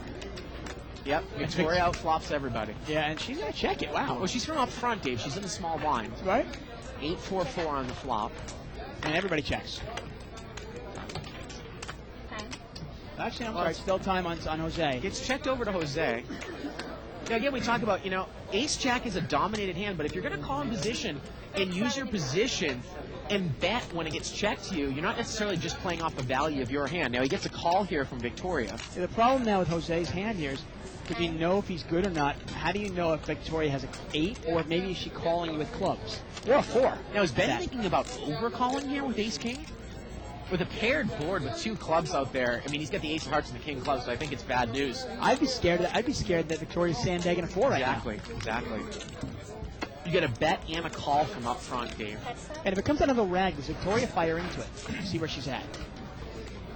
Wow. It's a 4. Now she's got a full house. Oh, she's going to let a free card come up. I got to tell you, I probably would fire at that point. Now the problem is, though, Jose, if he puts on a flush draw, he has to bet this. Had a fair He's share gonna check of it. this. Does he, though? Does he think Victoria might be weak enough where she'll just check it down? The river's a 7. And now I think she's definitely got a bet here, and she does. My whole Just for a little bit of value. She's going to bet 250, Wow. wow. She's going to bet 250. About the size of the pot, right? Really? You wouldn't have bet that flop if I checked Now, it too? I say you're going to bet it on the river for value. I guess you might check to try to induce a bluff, but from what I can see, I think Jose would probably check behind her and hope that Ace-Jack would win in a showdown. It's one of the reasons why I bet if I'm Jose there, because if she's on busted, let's say she called you with a flush draw, Right. like a king-high flush draw, and she missed, and now she bets. Now what do you do? What, are you going to call her with ace high? Well, because you've induced this bluff. If you bet the turn and she calls, you're done with it, though? Done If an with ace it. or jack comes... Well, no. Remember, if I bet the turn, okay, and she calls, she's probably going to be more apt to check to me on the river, and I'm going to get a free showdown with Right. ace jack high. Right. And I know it's no pair, but you got to realize there's 3 4s out there, folks. So ace jack is almost a no pair. It's not a bad hand at all. But now he's in a spot where he's going to throw it away, and it turns out Victoria had the best hand. But let's say Victoria had something like, say, king 8 of clubs. I'm sorry, king 10 of clubs. First of all, by checking the turn, he gave her a free card to get there, Right. and he's also induced this bluff, and he can't call. Nice bottle. Just another way to look at it. Obviously, there's always many ways to play a hand. Email here from James Rangel. He says, at my local casino poker room, I play in the 2-4 and the 5-10 no limit game. I'm constantly getting chastised by other players for betting my big hands or my made hands because they believe that letting somebody catch up will be better for my profit in the long run. That's right, that was your last round. Why do you believe the opposite to be true? Well, James, I figure, we've read a bunch of your emails before. You've been watching the show. You make the conclusion. Yeah, What do you think is exactly. going to be better in the long run? I think you can answer your own question, can't you? Exactly. This is my. If you watch tonight, I mean, Yeah. seat number 9 made trip 4s, Right. bet, and won $1,000. Seat number 1 slow played pocket aces and made $300. Jack 10 of spades slow played. Made nothing. In bet nothing on the flop. And that was before I think we went on. Yeah, I mean, Got a little raise here by Steve. Anybody missed that? Seat number 7 flopped the nut straight with an ace, king, queen board. Checked it 3 times, and nobody ever bet. The river was a 10, bringing a 1 card straight to the board, and he still didn't bet. yeah.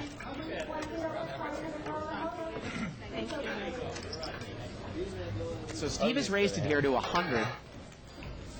Pocket Pretty nines. big raise in this game, isn't it? 5-10 blinds, $100 raise. Can't see what seat 9 has. He's got queen 7 offsuit, Dave. And you wonder if he just wants to get involved with Steve. Remember, Steve kind of bluffed up about $1,000 to him earlier. It's one thing great about No Limit Hold'em. You can really pick your opponents you want to play against. Get an email here from Chris in Wisconsin. How shit-faced did you guys get on Friday? What was the final shot count? Well, I think you were at 8, and I was supposed to only be at 3, but I actually took a mercy shot. Was 8-4? 8-4, yeah. But I had 4 Guinnesses, and David only had 2. But then I continued after the show, and I think David pretty much had it. I could barely walk after the show. I jumped into a 5-10 no limit game, and Bart takes advantage of his drunk friends. It's terrible. Man. Dog is going to limp in here with ace-jack offsuit. Is that how you treat your women? You weren't that bad. Come on. Get them drunk and take advantage of them? Oh, you weren't that bad. Although you did tap me one time about 9:45, give me the look, but Bart, I'm faded. My reaction limped around. Jack 5-3. Well, Doc's got the ace-jack here. Yeah. He's going to come out and bet. Bet 16. And he's going to bet, looks like, 75 here. And this is the only problem. I mean, if you're a player like Doc, I mean, I have no problem having this kind of image. I'm just one of those players that I like to change my image up, change gears. If I'm playing in a game like this, maybe I want to play it a little more aggressive and try to run it over. If I'm playing in a game with, say, players like Mike and Jay, and Like, players that I are more was just gonna aggressive, you pull back a little bit. Dave, if you had a lineup of, say, Mike, Al, Jay, Patrick, people are, know some of these names. Yeah. Say JJ. I mean, you're pretty much just going to tighten up and play like Doc or Kirk, right? Definitely. I mean, it depends on which game you're in. Right. And that's why kind of, I I think mean, I got I'm not going to play tight weak. Right. I never will play tight weak, but I'll play tight and aggressive. I think that's kind of what I kind of got a little bit of a bad rap because I was in a game like that when I played the one time on the 10-20 a few weeks ago. Of course. You know, it really wasn't much to be done there, right? That's the secret, really. I mean, it's not a secret. It's out there, folks. But if you want to be a winner in poker, you've got to be able to adapt your game to the game you're playing in. We've got a $35 raise here by seat 4 with Jack 9. Charles is going to make a smooth call here with Ace King. And Ben is in there with 4-5 offsuit on the button. So three-way action here. Let's get back to the basics for a minute. No bluffing on this one? Jack 6-7 with a couple hearts. I raise, so I come in. Not a terrible flop for Ben. I mean, I'd rather have the bottom end of the straight there. I mean, I'd rather have the the middle end there. One caller, no more. Well, Steve raised a pre-flop, and he's going to lead out. He flopped top pair. And Charles is going to, oftentimes we see this, he's just going to call here with Ace King. He's just going to take one off for whatever reason. Take one off.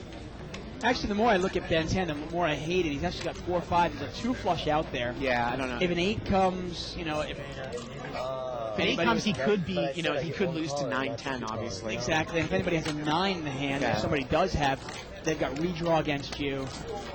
But we get called by Ace King and by the straight draw. Here we go to the turn. The turn's a 7, and Jack 9 is still good. I mean, you're specifically looking for a 3 there. You're 4-5. Now, if you're Steve and you've let out to 2 people and both players call you, obviously it's a pretty draw-heavy board. What do you think now? Can someone possibly call me with a 7 or just both people want to draw?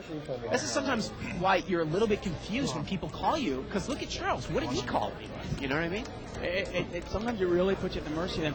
The problem is that the board is draw heavy, so I would continue betting my Jack 9 here. There's sometimes if it's not draw heavy at all, let's say the flop was Jack 6 deuce rainbow, Right. well then I probably hate my Jack 9. But in this case, Jack 7 6, somebody can easily have 8-9 or 4-5. Somebody can easily have hearts. But he's going to give a free card, and that's a dangerous free card to give. He's got to dodge a lot of cards here. Watch them both check behind too. I'm giving the drawers a free card. And sure enough, he says that. He said that. I'm giving the drawers a free card. That's a dangerous card here. Any ace he loses, any king he loses, any 8 he loses, and any 3 he loses. So, yeah, everyone's going to check around like we thought. And here we go to the river. Well, the river's a nice blank. And it's also a matter if you're not going to make any more money in the pot. Remember, if you bet the turn, I think Charles probably goes away, but Ben probably calls you. Now, at this point, do you just make a check call here as opposed to betting? Because if you think both players are on a draw, what's the value in betting here? Exactly. And let's see, he checked. Let's say he induces a If bluff. Charles checks, Ben obviously is not going to win in a showdown, but is he going to bluff into 2 other people here? But we've seen him bluff before. He just hasn't bluffed enough. We saw him last time he bluffed like $40 into a $150 Not flop. necessarily saying that the turn was the correct play. I probably would have continued leading, but I actually like a check call here on the river with the deuce of clubs. Definitely. I But definitely check call the river. He's actually not going to get anybody to bet. He's going to win it there with Jack 9. The way he plays it, once he checks the turn, Yeah. I think he has to check the river. Now that is good pot management with just Jack 9. You know what I mean? Unless another Jack comes, I right? just didn't want to get left out of it. And that's what he's talking about. He's saying that was pot management playing with Jack 9. And I got to disagree with him there. Because, I mean, I think on the turn, I think he needed to bet that. I'm not saying you needed to bet a lot, but I think you need to bet there and put the pressure on your opponents. Yeah. There are just too many cards out there that are going to kill your hand. Euro Trash said, congratulations on the big win, Mark. Thank you. And, What was this thing voted by bottom? Did you say Cinco de Mayo was May 2nd? yeah, I did. You did not I say did. that. Did you really win? I did. A couple minutes ago. You said Cinco de Mayo, and I let that go by? And Trip Kings has posted a little link here to, I guess, one of the articles or one of the chapters in. Yeah, this is what I read over the weekend, Dave. You should check this out. Pot Size Philosophy. This is taken, I think, right from the book. Oh, great. By I'll read it. Skolansky and I Ed Miller. definitely will read that. And it was a pretty good little thing that they wrote up. I think that's what I'm saying. I mean, in that hand there, I'm all for controlling the pot. Right. But, I mean, I'd really be mad at myself if I let a card come off there. You know, because what do you do that you let a card come off there that kills you? Let's say a card that looks meaningless, like a 3 comes off. Now you check it, and the guy bets 150 into you. Now what are you going to call? Now you've let him get there, and you're going to pay him off. Nothing irks me more than that. We're heads up here between Charles and Ben, and I believe that Ben raised it with 8-9. Now Charles just wants an open-ended straight draw, and it goes check here. Ben did not bet, And he gets there. Charles Wow. gets there, and he's got a gut shot straight flush draw, and he did not bet again. And the river's 3. This guy just will not put any money in the pot with his made hands. Well, now he's going to go all And in. now he's going to move all in on the river. And Ben's got a 9. $165. He's going to move 165 in. I'm going to let my 9 high go. And again, we talk about, I don't necessarily mean, and I do not want players at this table to take offense, I do not mean to berate them personally. But we've seen Charles do this a couple of times now. Poker is not personal. Right. Leave your ego at the door. This has nothing to do with personal. Right. I don't know Charles. Seems like a nice enough guy. Has nothing to do with that. It's just his play. That a couple of plays that he's made seems a little questionable. If you want to make money, you got to put money in the pot, folks. There's chips sitting at my feet. Let me see what's in. All right. 25. Oh, this is cool. We got a little email here ABC code. from It's Christopher last time. Horimsky, and I'll read this in a Oh, second. you rock. This is awesome. Kirk is going to make we get a little raise here It's really tempting. by seat number 4 with Queen 9 of Hearts. Now, Kirk has got pocket jacks in the small blind. It was a little raise to 25, Dave. And I think that Kirk is going to sense out the weakness here. Would somebody really raise to 25 with a big overpair? And he's going to re-raise here with jacks. 135 more. He's going to make it 135. 135 more. And Steve's going to call him with Queen 9 of Hearts, Dave. I mean, I think that Kirk kind of sensed out.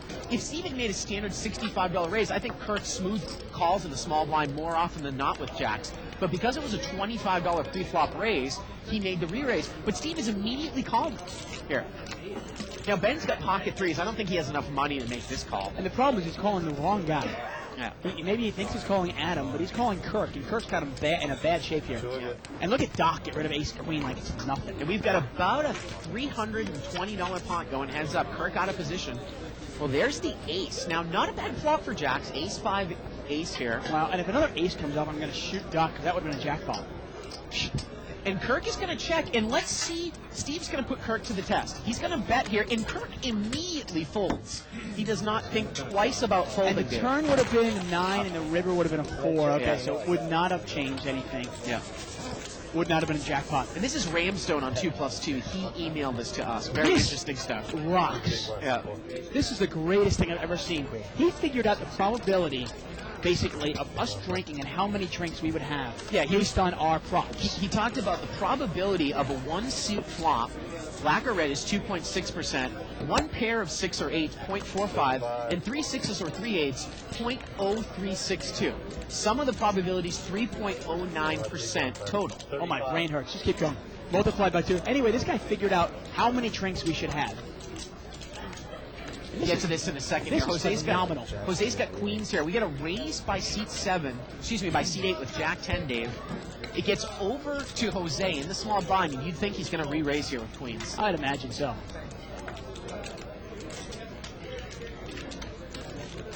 Easy.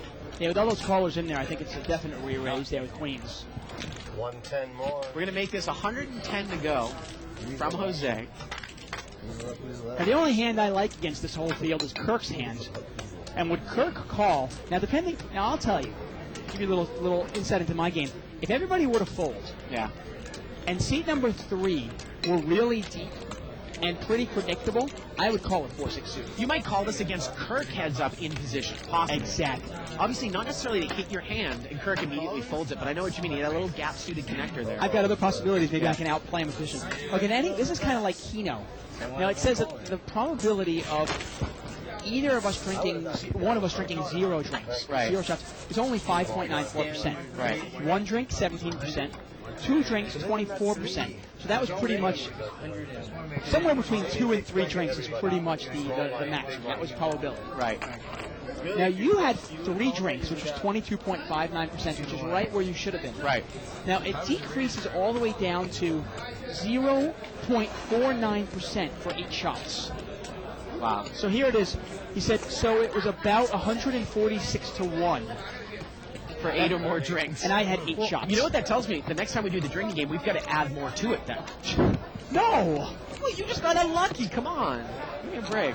It's We're going funny. to add more to it, so if I get unlucky again, I could actually die during the webcast. Get a $30 raise here. When you talked about the summer probabilities being 3%, if you figure in about 25 hands per hour, Dave, that's a little under 1 drink per hour. So that's kind of where we should have been at. King 9-8 here. We had a raise by seat number 9 with Ace Jack. And Dudley in seat 6, new player here. He's got top pair. He checks it, and Adam's going to make the continuation bet for 40. He's got a gut shot to the. Excuse me, he does not have a gut shot here. Is Dudley going to get involved here with King 5? Now, it's over to the button, Jose, with 3-5 of diamonds. He's totally missed. Hey, I want to thank Ramstone for that, because that's absolutely awesome. Jose folds, and Dudley is going to call, but again, you wonder, you sit there, and he linked in, I want to say, under the gun with King 5 of clubs, made a call to a raise, and he's in there with up and down suited. He's hit his top pair, but he's got no idea where he's at. But he's going to make a check raise. He makes it 65 more, and Adam's going to call him. He's going to find out where he's at. Now, Dudley's new to the table here, Dave, so he might not know Adam. Here we go to the turn. The turn's a 6. And Dudley's going to immediately check. And Adam checks right behind him, and the river's an ace, and Adam gets there. And it's just going to actually get checked down here. Hey, is there any way you can bet the river if you're Adam? I was thinking You about got that. checks and checks? Yeah. But again, once again, we talk about, from up front, heads up. Even against an action player, do I want to really take King 5 of clubs heads up? Well, you see what happens there. Yeah. You basically have no idea where you're at, and you give your opponent a card, and he gets there. And I think what Dudley was trying to do, he's kind of, if he put himself in that situation, he made the check raise, but it wasn't enough. Yeah. And Adam made the call with Ace Jack. He made a big check raise, might get Adam off with a hand. You know? I just want to throw, so based on Ramstone's odds here, which seem pretty correct, right on, Yeah. we each should have had 1 shot of, About an hour. Yeah. and we should have had 4 Guinnesses each for the hour, actually 3 Guinnesses. So basically 1 shot and 1 Guinness every hour, which Right. would have been probably pretty good. Yeah. You've already kicked away your cards. I was waiting for that trip 6's hands to come, though, Dave. Oh, man. Protect your hands that way. I remember you left the booth for 2 seconds, and as you walk in, you see 2 6s on the board, Yeah. and you're going, yeah! Kirk is going to raise here with Ace Queen.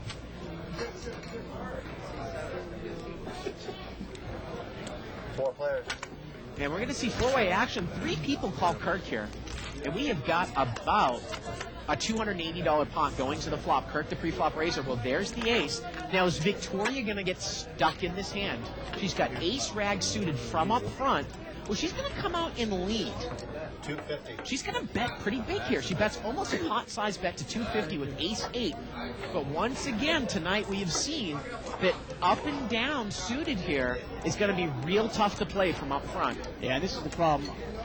And this is exactly what we're talking about when we say you either win a big pot or you either win a small pot or you lose a big one. And if Kirk really puts her to the test, he can really extract a lot of money because she's in bad shape. Now, this is not a draw-heavy board. Now, a lot of people might say that you might just call here with ace-queen. And then if she checks, you might bet. But he's going to raise here right away. That's one way to play it. And again, you look at, if I was going to play Kirk, oh man, in Victoria, he mini raises her, and she immediately calls. And we got a big pot going here, folks. Folks, we've got about an $800 pot to the turn. The turn's a queen, and Kirk got top 2 now. And he's going to move all in. Wow, he's she not messing checks, around. and he moves all in. Now, the only thing I'm going to throw at him, I'm not sure how much money he has left. He's betting an awful lot. Well, the pot was about $850. I don't know if we can get a shot of his chip stack over there. He's going in for about 1,000, Dave. Well, I guess he could have finessed it a little more. But Yeah, but you got to put on. Let me ask you this. Remember, the board is not draw heavy. It's ace 10-5, okay? Right. Now, you talk about the art of sucking everybody, or their money dry pretty Right. much, getting all the chips. You're pretty sure she's got an ace here, right? Or a set. She's got a set, you're in bad shape. and she's still thinking about it. Now, if she has ace-king, you still have her. If she has ace-jack, you've got her. If she's got ace-10, you've got her. Yeah. Why not bet 500 now, 500 on the river? And she's going to get rid of it. I think, scared her out. this is exactly what you talked about. Gore actually misplayed a hand like this last week. I think if I was in that spot and the pot was about 800, I might put in a $400. I'd put in about between 350 and 450. I'd build my pot up, and again, we talk about the technique of building a pot up. She makes the call there, and now on the river, you can pretty much put the rest of your chips in there, and she's going to feel pot permitted, right? And, if the pot is draw heavy, I can see pushing a little bit more. Yeah. But on that board, you're pretty sure she's got an ace. Yep. Okay? And if she's got an ace, well, you're in great shape. Yeah. Because you've got top two. You probably have her drawing dead. You know, all you have to be worried about is ace king. Yeah. That's it. Hey, and take a look at, and I'm not saying that Kirk did anything wrong on the flop, but once again, if someone were to flop a set against him, you bet right into him. He's going to pop you if he's got a good hand. That's the way to get the money against him, right? Maybe Clearly. if you check raise him, he might get away from ace queen, right? Clearly. Definitely. If you check and he bet and you check raise him big, I wouldn't be surprised if he folded ace queen. But if you bet right into him and he raises, you know what? Yeah. With you read, I mean, it's not just us saying this. If you were to Kirk's got read, kings now. He's going to take it down with the flop. if you were to talk like Doyle Brunson, really is a big believer in Right. betting into the razor with your hand. He also bets into the razor with his draws. Right. So when they pop him, first of all they're scared to pop him because if they pop him, he could have a set, he could have two pair, or he could have a draw, and they don't know where he's at. Right. Email here from, guy didn't give his name. He said, "You guys rock. Poker is not personal. I love the way you guys talk about players and their play. I just hope when I go down to the bike I can get some constructive criticism." And it's interesting, Dave. We had an email here over the weekend. Well, see number 3 is raising it up. Jose is raising it up with Jack 7, real worthless hand, and nobody calls and even says, he goes, this table's too tight. We had an email here, and I don't know if he's listening now, but this was from, I think it was yesterday, last night on Sunday, from Skip C. He said, "Just a suggestion, but I don't think it's wise to talk about how players like Francisco play hands badly, or how much they are losing. People like him help support games. You might just run him off with some of your commentary." Well, I think we try to do the best that we can. Again, we never really try to get it personal. Dave and I never said that Francisco was a bad player or look how badly he's playing. No, in the end, it's really just, it's our opinion. Exactly. And, whether you might view our opinion as, these guys have no idea what they're talking about, or you might say, wow, these guys are right. But if we were just going to sit here and say, wow, look how these guys are playing, and just kind of do play-by-play, and not offer any criticism or any praise, I think the show would get real vanilla real quick. Right.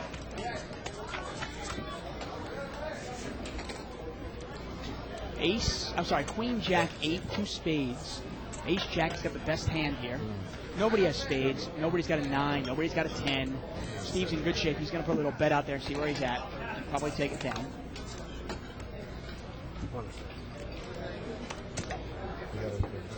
Now we talk about the art of betting and the amount to bet in No Limit. You see how important it is, and I really think Kirk, I think, and he watches the archives. I have no problem saying this. He'll listen to this. I think he'll realize that he definitely overbet the turn there. Yeah. You don't want to scare your opponent out. Now the raise and the flop, hey, that's great. You get to see where you're at. Now she checks to you. You make 2 pair.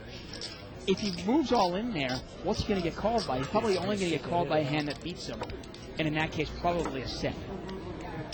But if he bets 400, well, she probably calls. Look at 400. this. Steve here. He's going to check, and a check here, and the river is a jack. And Kirk was still in the hand here with 3-5, and he's going to throw it a bet. But the third jack comes out on the river, and I don't exactly know what Kirk was doing in that hand. I kind of thought it was kind of an inconsequential hand. And Steve shows the jack. It's a third spade. And Kirk is representing a flush here, but Steve hit 3 jacks here on the river, and Kirk is going to bet about, I want to say, 250. Now, the interesting way this hand played out, I didn't call him. Wow, look at that. And the interesting way this hand played out, by the way, Steve bet the flop. Yeah. Kirk called, I guess, setting up the play. The turn brought out a blank, a 7 actually. Right. And Kirk checked, and Steve checked behind him. That's right. Gave him the free card, the spade come off, and then he bet. The only way that Steve called there was because, of course, he made 3 jacks on the river. Very interesting there. Sorry, I missed the action. I'm surprised Kirk made the call. I'm all for making a play on somebody, but generally I like to make a play if I have some sort of possible draw.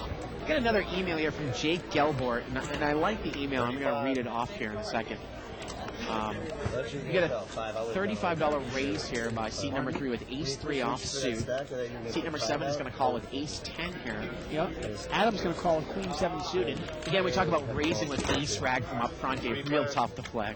Real tough. Here we go to the flop. Well, 8-5-6. Adam's got an open-ended straight draw here. Now, it is a 2 flush. Jose is not going to continue to bet, and he's going to get checked around. Turns a 5. Well, ace-10 is still the best hand. Well, now Adam's going to make a little semi-block.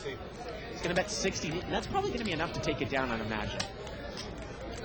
Now, if people are paying attention, Adam is really aggressive here, but Jose still has Charles behind him, and Charles is not going to get involved. Adam, nice semi-block there, takes it down. And let me read this email by Jake Gelborg. He says, I've been thinking about slow playing, and this is what I've come up with. You're either going to make a lot of money or not. It takes 2 big hands to make a lot of money. When your opponent's going to make a hand with which you can bust him, most of the time, he'll have the makings of it on the flop, and you'll thus get action. If he doesn't have anything, you're not meant to win a big hand. The only value of slow playing is if the player's aggressive and you think he is bluffing and he'll bluff again on a later street. You will not win a big pot in this situation, but you'll make more money. Betting your big hands will make the hands that will make your night highly successful instead of marginally successful, and I like that. Yeah, Again, you might slow play against aggressive players, obviously. Yeah, if you see me slow playing, sometimes I will slow play against a player like Mike. Right. Somebody that aggressive where I can induce a bluff. 25. Three-way action here, ace, ace, 9 on the flop. Adam's going to bet in position. He's going to take it down. And actually, you know, the point of that email, too, if you've watched a lot of the show, Dave, is the fact that it's much harder to slow play from out of position. Because you might keep smooth calling, figuring the guy's just betting on air. He airballed the flop on the turn. You're just going to let him keep betting. You're not going to raise him. Right. But if you're out of position, it's real tough. Yeah, You know? it is. I mean, oftentimes I will slow play also if my image at a table. If anybody remembers the last time I played the 25-50 blind game here, my image was very tight, very conservative, almost passive. And in there, I could slow play because I was going to let the players try to run me over. This is interesting. We saw Victoria do this play earlier against C4. C4 is open raised here. Victoria has re-raised with ace-10. About an hour and a half ago, she re-raised with ace-queen. And we're heads up. And Steve is going to make the call here out of position to a re-raise with king-jack offsuit from up front. It looks like we got an ace there. And yep. Well, it's one thing to call with the queens, but this time he's calling with king-jack offsuit. And he's going to come out and bet here, Dave, as a bluff. Now, for example here. Now, she's going to raise here, Dave. This is a perfect example of what I'm saying. If you thought that Mike didn't have an ace here and he was in C4 and he bet, you absolutely thought that ace-10 was good, you might just call, and you might just call. You might actually smooth call the whole way, right? It's almost a form of slow Yeah, you play. might. The 2 clubs out there, I don't want to let him get there. But Well, yeah, that's true, yeah. If Mike was in seat 4 and I was in seat 5, or you were in seat 5, yeah, you might let him bet it. Look at this. We got a bet by Steve. Victoria raised, and Steve re-raised, and Victoria, for 400 more, immediately calls over $1,000 pot. Wow. The turn is a third ace here. We've got about $1,100 pot, and Steve is trying to represent an ace, but another ace has come on the turn. Should he just shut down now? It's almost obvious that Victoria's got to have an ace here, right? Well, Steve has made 2 moves today, and neither one is working. He re-raised drawing dead. Victoria. Jackpot's play here? Yes, sir. And he asked, did jackpots play here? And look what he said. The first thing he actually said, Check, check, the river's a king. and I'm sure he's going to check now because he's got the king. Is she going to bet this for value? 600. She's going to bet 600 here. She's going to move all in. She checked the turn, and she's moved in on the river, and he hit the king here on the river. The pot is about 1,700, 600 to call, but he's not going to call here. And he shows. He shows the hand. The players at the table to wonder what the heck he's doing. And I got to tell you, and Victoria didn't show her hand. It was a really interesting hand because you re-raise an under-the-gun raiser with ace-10 of hearts. The flop comes out ace-7-3. He bets, you raise, and now he re-raises you. A lot of people, and I might release ace-10 at that point, Dave, right? The only problem is, though, is Steve has already shown a couple of bluffs down before. Remember, he bluffed out and tried to bluff Adam earlier, and Adam made trip 4s, and everybody at the table saw it, including Victoria. Yeah. And maybe that's fresh in their minds. But I mean, ace-10 at that point, Dave, it's almost just a bluff catcher, like you say, right? Oh, of course. I mean, now the third ace comes, and now That changes nothing. Yeah, you figure, well, it's less likely that he has an ace, but still, what if he does? Yeah, but remember, he bet, you raised, and he's re-raised you. He's clearly representing the ace. The third ace doesn't really change anything. It just makes you go, okay, well, now when he checks you on the turn and the river, you go, wait a second. Well, no, that ran out different. Now, Kirk is going to raise here with ace-jack of clubs, and he is not going to see a flop here. It does not look like it. I mean, if you're playing deep stack poker, let's say we're $6,000, $7,000 deep, and a guy plays it that way with me, and I decide to call there, and the third ace comes on the turn, and the guy then bets 1,500 into me, Man, Yeah, puts you to the test. Adam's really gonna, does. Adam's going to call here with 3-4 off suit. because once again, all I can beat is a pure bluff. Kirk's got the he's got top pair here now. Adam's got a diamond draw with the low diamonds here. Plus he's got a gut shot to the 5. Oh, I got a drink, all diamonds. And he's gonna throw a bet out here. He's gonna bet a $50, and I think Kirk here is gonna raise him. Kirk is consistently raised here with top pair. Yeah. And Adam's gonna make the call, and we've got a $500 pot to the turn. The turn's a 7. And Kirk is pretty aggressive with his big hands. Generally, with his draws, he's just going to call. And he's gonna bet again. He's gonna bet $250 here again. And Adam needs a diamond or a 5, but he's not even going to go for it. He's going to get rid of it. And once again here, I don't necessarily know if Kurt is just doing this for the show, but if you were to bet a small flush there or set, you'd win a lot of money at Kirk by betting into the pre-flop re-raiser or the raiser there. I'm just going to say, in Kirk's defense there, one of the ways he can play this strong is because most players don't bet their sets right into players. Now, getting back to the ace-10 here, Dave, obviously you're beaten by two things. You can be beaten by a higher ace, and you might be beaten by bottoms full at that point, if you're against a savvy player that knows how to bet that. But what I'm saying is that do you really want to get involved there with ace-10? That's one of those types of hands where we talk about you might win a small pot or lose a big one. Because if you're out-kicked there, the way that Victoria played, I don't think she's going to get away from it. Yeah, the only way you're going to win a big pot is if your opponent is bluffing. That's it. Now this is interesting. Adam has come in for a raise with a lot of different hands. And this time he doesn't raise with ace-queen. And the flop comes up, and it just gets folded to him. Two players open fold to him. That's kind of funny. Well, every once in a while you like to mix it up. I've seen Mike do that sometimes. Mike will limp in with ace-king, ace-queen, mix up his play. Well, Mike really loves to play that ace-king limp re-raise, Dave, doesn't he? Yeah, he really does. Yeah. What a great list. Once again, we're live at the bike, folks. I'm David Tuckman here with Bart Hansen. You're watching No Limit Hold'em. The lines are 5 and 10. You can watch this and every show we've ever done if you just go to the archives. All you got to do is go to liveatthebike.com, top left-hand corner, click on the archive screen, and you can literally have access to every show we've ever done. Plus, a new series we have called The Inside Straight can only be seen by archive viewers. Archive subscribers, that is. King, Jack, Deuce on the flop. Victoria's got top pair. Doc's got second pair. You won't see Doc playing many hands. Charles has got absolutely nothing. 25. Get a little feeler bet there by Doc. He bets $25, and Victoria's going to call. Pot is now about $75. Turn is an ace. And Doc has picked up a draw. And he does not get there. 8 on the river. And he goes check, check, check, check. And Victoria takes us down to a real weak king. Boy, it's obviously not a hand you really want to take much heat with. And Doc will rarely bluff there. It's one of those hands where if she had queen 10, she got there when the ace came. Wasn't much Doc could beat. He just figured, you know what, I'll give up on it. I'll take a shot at it. Ship count now we're going to get to. And there it is. Nice fade in. Over almost $17,000 on the table. Dennis, Doc's got the most money on the table. Steve's got about $3,000. Wow. And Charles there, only about a couple $100. A little short stack. Let's see how they're doing. Wow, and Dennis is up almost about $1,500. Wow, you've only seen him play maybe 3 or 4 hands tonight. Victoria's up 1,000, and Adam's up 900. Really impressive show by those two players. We get a raise here from Kirk. He's got 7-3 offsuit under the gun, folks. Wow. Early position raise there. And Steve is going to smooth call with ace-king. And is Adam going to get involved with deuce 3 of spades? The raise was to $60. Kirk made it 60 with 3-7 of clubs. Kirk kind of mixing it up. And I never really understand why you mix it up early position. I'm all for mixing up your play once in a while, but in early position, I just don't see the value. Flop comes out Jack, Jack 5. And you know what? All the players have missed. Steve's got the best hand, but if Kirk follows through with this, will he take it down? But he checks it. Yeah, I mean, if you're going to come in with rags, as I've been saying, the board comes out paired, why not try to fire out once? Chances are everybody missed. Yeah, and now he's let Steve get Well, there. now he's going to try to represent an ace, though.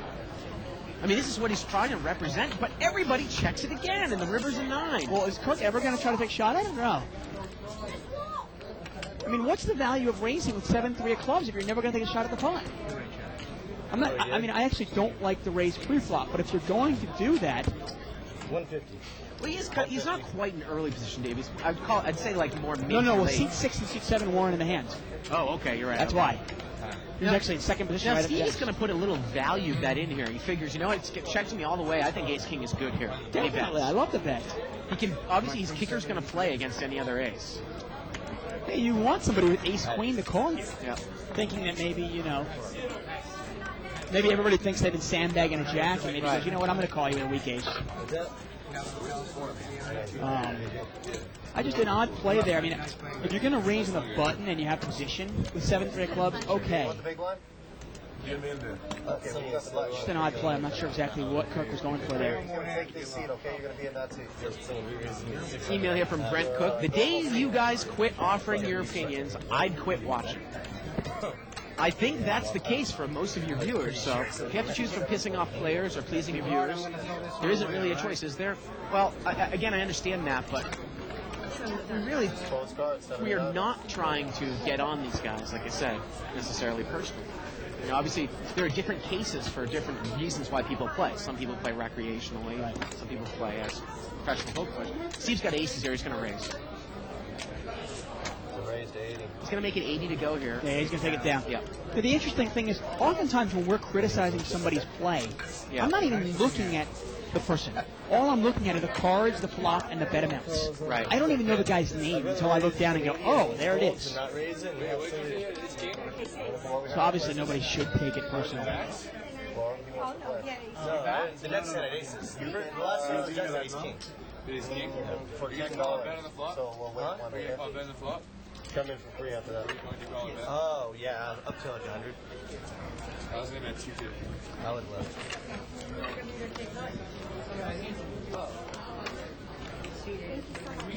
Wow, I'm checking out that 2+2 post for you. I finally won that goddamn Stars $200 Omaha tourney. Yeah. 700 people actually went there to read that? Yeah. Wow. Man. I tell you. Got a little raise here by seat 4 to 35. Pocket deuces. You know, it's funny, you were talking about a little strategy against really aggressive players. And I think it's a term that we've kind of made up, although it might have existed out there. Sometimes when you're playing on the table with a mic or a real aggressive player and you're sitting to their right, you almost put in, say you've got Queen 10 of diamonds or Queen Jack, or say pocket fours, you almost put in a little stop raise, as we call it, right? Kind of freezing the aggressive player. Yeah, sometimes. Because he's either going to call and you've named your price to see the flop, or might just fold. Yeah. Right? Exactly. Yeah. And oftentimes, if a player like Mike, if the aggressive player gives you respect and respects your raises, and he thinks you're a solid player, he will often not want to call or re-raise you. Right. Because if he does, he might be faced with a huge re-raise. And hey, remember, we're the strong player or the player that only plays solid hands. Right. We probably have something pretty good. It's a good point, obviously. Oftentimes if you check, like let's say you have Queen Jack suited and you want to see the flop, but you check to the aggressive player to your left, he'll put in a kind of an over-raise. Put you in a tough spot. And seat number... Seat 9 is all in. I mean, that was actually Charles who moved over there. He's got King, Queen offsuit, King of Spades, Queen of Clubs. And Amir's made the call. And Amir's got the best hand here with 10. Yeah, he's in good shape. Flop comes out with rags here, 8-6-4 with 2 clubs. The turn's a deuce, and Charles is going to need a king or a queen, and it does not come. Well, you don't like that ace coming on the river if you've got 10s there. No, not normally. And that's Amir. And Amir's, his game, he goes up and down a lot of times. I played with him last night, and he was playing pretty solid. Made a big call on a guy and then hit it straight on the river. Took down a big pot. Yeah. And Amir's a pretty tricky player. You know, sometimes he'll make moves. He plays solid. Sometimes you really don't know where he's at. Would you like a hand, player? Want a hand right now? The button's over there. Yeah. All right. Are you from the broker? Got a new player coming into seat number 9. It's Josh. Pocket jacks over there for Steve in seat 4. Now he's kind of wearing that sweater as a little sling. We've gone through different sweater stages over there in seat 4. He's in the big blind here. Option. Go ahead.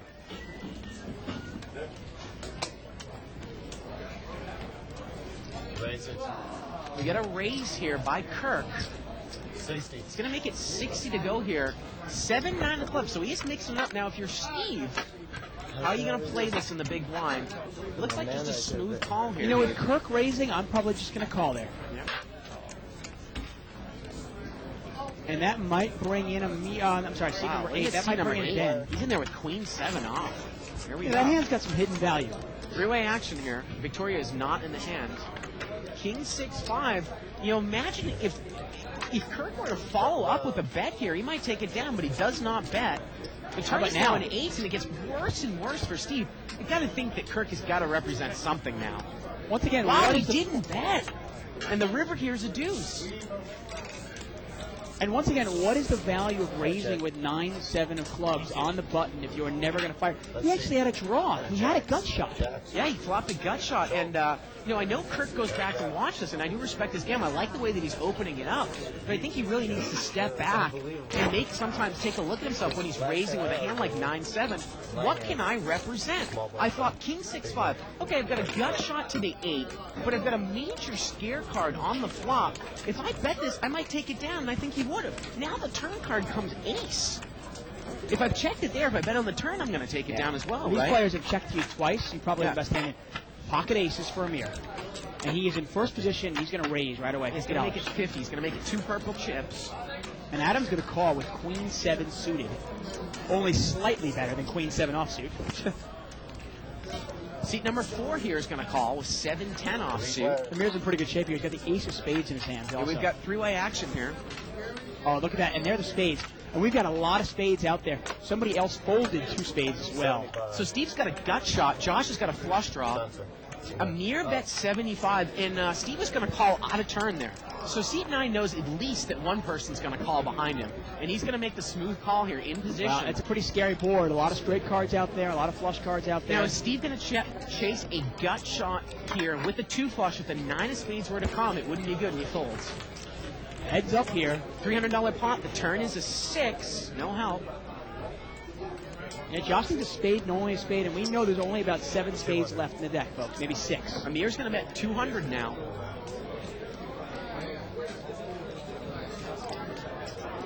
You know what I mean? Now, this is a question for you. You've got to realize, okay, first of all, if you think of a math question, is the pot laying me enough to And look at call this. it? Josh is going to make a smooth call here on a paired board. And are there implied odds if I hit my spade? You might actually make a raise there, Dave. It might have been a little bit better. The river's a 9. I don't know what quite he could represent.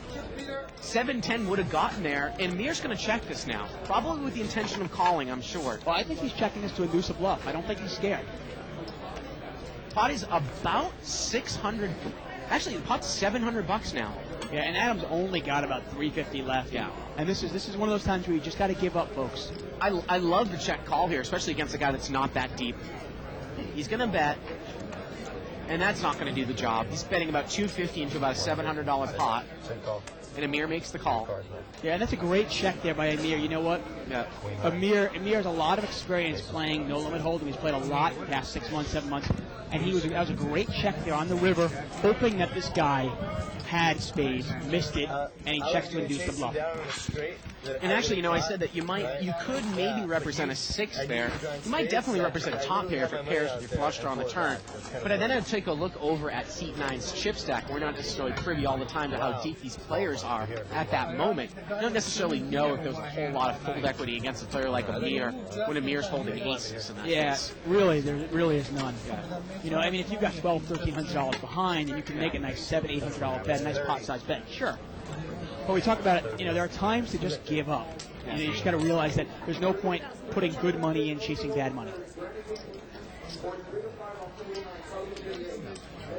And Adam, actually, is that Adam in seat 9? What's his name? That's not Adam. That's actually a new player. That's Josh. Thank you. So I was going to say, I was like, it's very unlikely. Adam actually played really well. I was really surprised that Adam would have done that. Queen Jack brought this one in early position, and Victoria called with Ace Jack in the blind, and Victoria's got top pair. And once again, she's going to come out and lead. She's not messing around, man. Taking no prisoners. She's going to bet 50. And this, of course, reminds me of the hand that I think that Kirk slightly misplayed with the ace-queen. I think that he could have drawn a lot more money out with her. Yeah. And Ben is going to call here with middle pair. He's in bad shape. If he gets jack, he can be in a lot of trouble. Turns to 5. And I gotta tell you, that's not the flop. You have Queen Jack. I like Queen Jack, but that's not the flop you're looking for. Victoria's going to bet little weak again here. She's going to bet 75.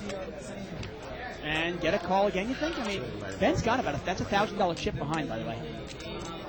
It's funny, I've actually, pretty much liked the way that Victoria has played here, Dave. But again, you can kind of pick up a pattern with her. If you actually, had a big hand against her, you could finesse it in a way and build yourself a pot where she might call down with, in essence, an ace with the worst kicker here. If you have ace-king here, you're going to get a lot of her chips if you play it the right way. Right. And you can see what's going through Ben's head here. This is kind of funny. Ben does not have 75 in yellow.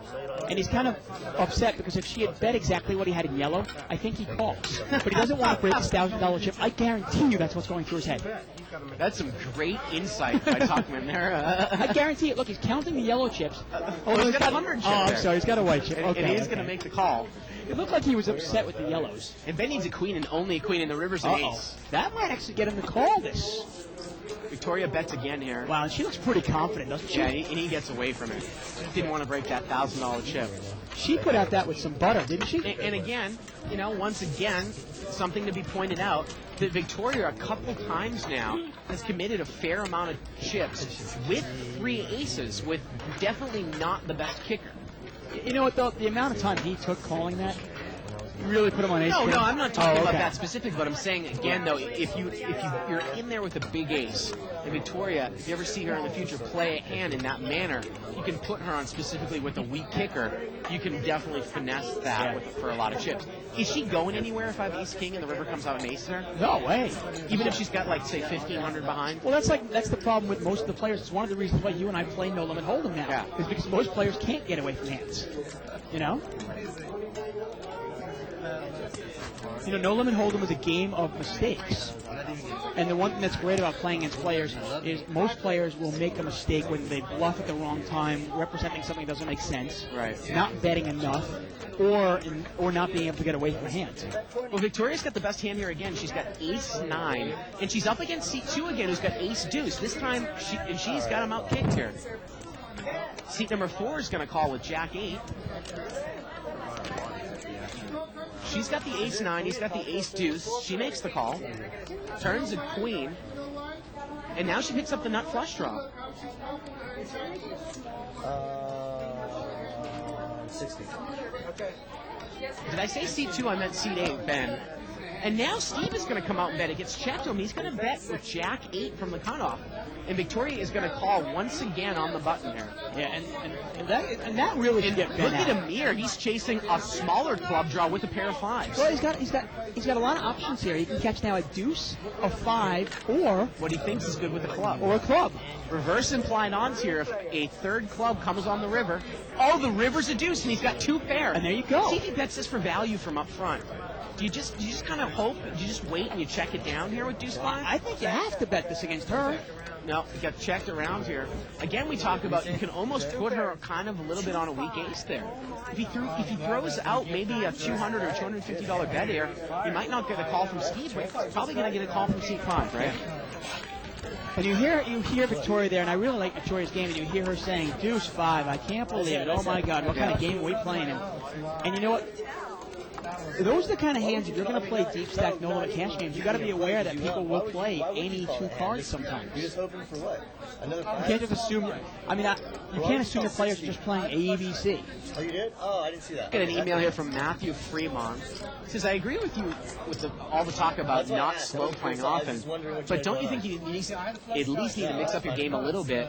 Because if the board, say the board flops with a pair and you check it, wouldn't an astute player always know that you don't have trips? Of course, and it's a good point there. It's one of the reasons why you have to slow play once in a while. Right. Once in a while, you do have to check raise your big hands.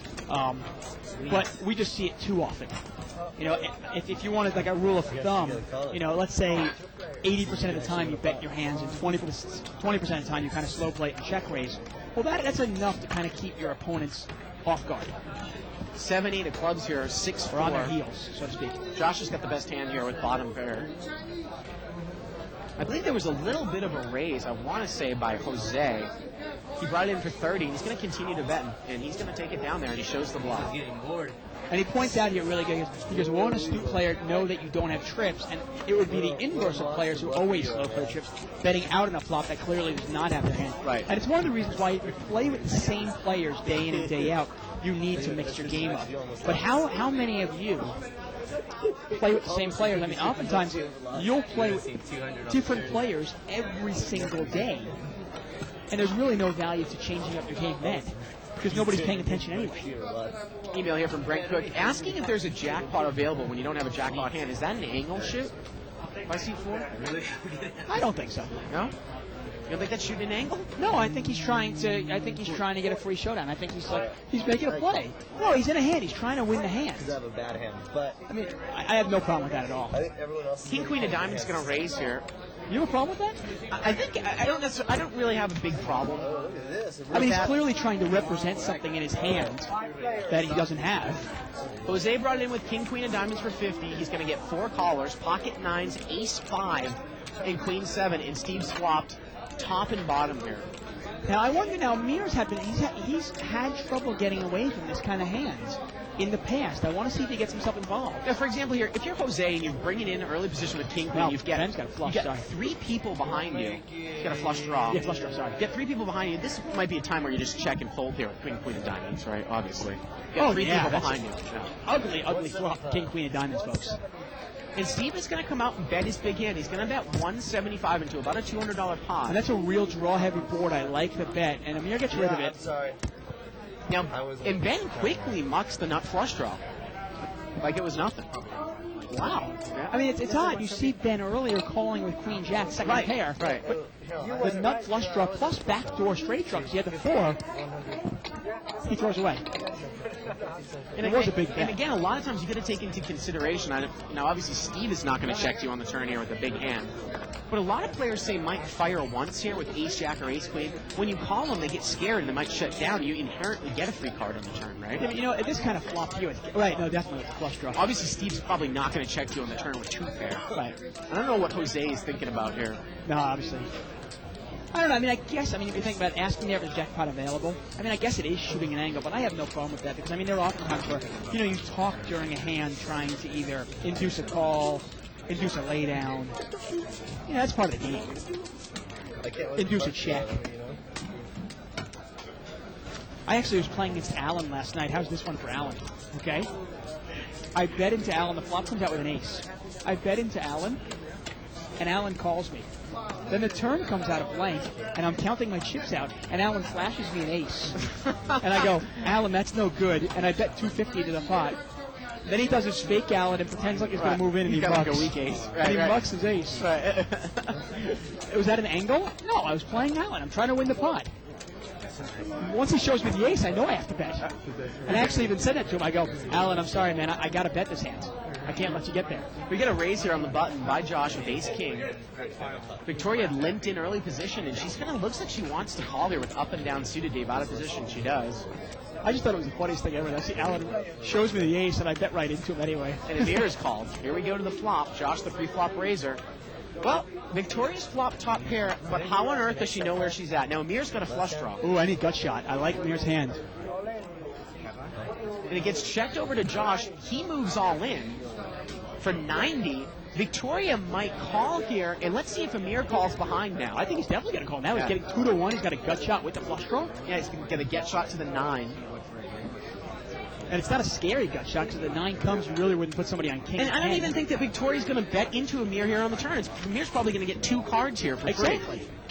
Well, he doesn't need him. Well, the turn's a 10. He's got the straight now. But now she's picked up the heart draw. Look at her hand. And he's got Actually, a no, bet. he does not have the straight. He's got a pair. And Victoria's going to Oh, bet, thank you. excuse me, Victoria bets 100 here with top pair and a flush draw. Amir now also has a pair and a flush draw. And he's now going to make the call. Obviously, his straight is no good. $200 here on the side. And the river is a 7, and Victoria escapes. And she checks. And Amir probably having a piece of it. He's going to check behind. Well, Amir's smart, obviously. But Josh is going to win the whole main pot with ace king. Yeah. Both players, Josh had to dodge a lot of cards there. Dodge, obviously a spade or a heart. Right. Turn card master. And look at that. Josh moves all in and gets paid. Yep. Gets lucky. So you have the turn card. Once again, we're live at the bike, folks. I'm David Tuckman here with Bart Hanson. You can catch us every Monday through Friday from 7 to 10 Pacific time. Not when it's 2 hearts already. Tonight's with No Limit Hold'em, 5-10 blinds. A little programming note. Tomorrow we're going to be doing $300 to $500 no limit hold with a couple of the Card Shark guys. Oh, those T-shirt guys. Super. I just want to let you guys know, if you like our show and you like us, do us the favor and spread the word. You play internet poker, talk about it. Advertising. Go to the chats, tell everybody about us. I got to tell you, one of the funniest things is while I was playing in that Omaha tournament I was also playing in the Full Tilt Force tournament, and I got the worst Raz beat. I made it down to about 22 out of about 120. The worst Raz beat? Oh, I got like 3 outed on 7th Street. It was crazy. Jack 7-3 here, all clubs. Oh, I can't believe man. you said that, though. Can you even say that? I got the worst Raz beat? Yeah. I would have been probably in the top 5 with about 20 players left in the Raz tournament. Jose's in good shape here. He's got top pair with the only club. Select tournaments are. But, oh, wow, Kirk's got bottom 2 pair, though. Yeah, he's going to lead out for 30. He's going to lead out for 35. This is really kind of not that strong of a hand with a 3 flush on board. No, it's an ugly hand. You want to bet and just everybody folds. Jose is going to make the call here with Jack 8, and Amir is in there with Queen 3. Wow, without a club. The turn's an 8, and there Jack 8 has it. And Kirk might think that that's a safe card. Yeah, why wouldn't you? Well, you can't beat 9-10 now, but would somebody be in there with 9-10? And he's going to lead for 125, and it really almost puts you to the test here with Jack 8 with the 8 of clubs, because Kirk, he could really easily be leading in here with a small flush. What would you do here with the Jack 8 in between? I might just call. Might just call him down. I might just call him down. Although the player behind me, I might want to do a little mini raise and get the guy behind me out. Problem is that if you get raised back, you've got to throw the hand away. But then again, you're getting the information you want, so it's not a bad play. The more I think about it, I'd probably raise. Probably do a little mini raise. Get a little information. Well, he's going to make the call. And here we go to the river. The river's a queen. Kirk might shut down now, let's see. Now he's going to come out and bet again. Wow, and there is no shutting down. And he just keeps betting and betting Well, and just a betting. little $200 bet here, and I think it's a clear probably call here for Jose. Well, at this point, yeah. $200 bet into maybe a $500 pot The here. only reason, the more I was thinking about it, I would have taken the time. I raised the turn there just because Kirk is betting with, say, ace-jack with the ace of clubs or king-jack with the king of clubs. Yeah. I want to charge him for that. Although the funny thing here is you look at it, and I'm thinking to myself, well, Kirk probably wouldn't bet ace-jack here. Did he back into queen-jack? What can Jack 8 beat right now? Now, I mean, he it is a wasn't a 200 blind. it He is a- wasn't a blind. He got anything. Yeah, it is a $200 bet into a pot that's about 500, but there isn't a whole lot that I would think that Jack 8 can beat right The now. pot's almost, yeah, he's going to call, though. But he is going to make the call. I think Kirk does Kirk think he's beat here? Jack 8 is good there. Yeah. Now, the funny thing is, if you look at Kirk, though, he might think, Dave, that if you had flopped the flush, you probably would have raised the flop. No, not always. And then now you're raising the turn. I don't terribly mind the way Kirk played that hand. Now, some people can argue to say, well, seat 3, Jose actually made the most money by just calling and then calling. Right. But if a club comes off and Kirk fires big, how does he know where he's at? But would Kirk fire? We got a little under 20 minutes left in the show. Button's going to move over to Kirk and C2.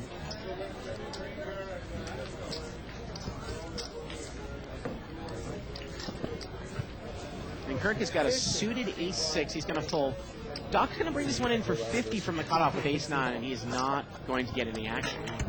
And he's going to take it down there. Nice tie Doc has there. Let's see if we can do his little zoom in on there. Little golden tie. We won't play hand against each other for 6 straight hours, and then one of us will stop. What are those, couches? Love seats. He's got a love seat tie on. Play against him because I There you honestly go. don't even know what he has. Or little reclining I chairs. cannot tell. He plays everything. See, that's why I don't play. Typically, I don't play mine. Button's going to move over here to C3. That's what I was thinking of the other day. Well, Doc's got ace-queen this time here in C1. Let's see if he brings this one in from the race. He's one off the cutoff. I also don't play because he Got a limper in doesn't front. have a big pot. And he's going to raise it up a bit. I hear about it for 6 straight months. Going to make it 50 to go here. 2 stacks of 25. Yellows are 5s. Whites are 100s. Purples are 25s. Paying for your drink. Here's got a king 9 of clubs here from the big blind. He's going to make the call. And Josh, wow, Josh mucked pocket 9s like it. No, he didn't have pocket 9s. Okay. Heads up here. Ace Queen against King 9. Flop comes out 8-6 deuce. And Doc is going to make a little continuation bet here for 75. And he's going to take it down. I kind of like the way that Doc does play post-flop. He doesn't necessarily check when he misses heads up. Good post-flop aggression there. And he takes it down.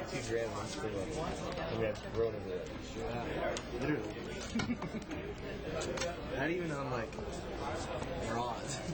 Again, you can check out liveatthebike.com and sign up for the archives to get access to the Inside Straight, which is now up on the archives. Let's take a look at another chip count here.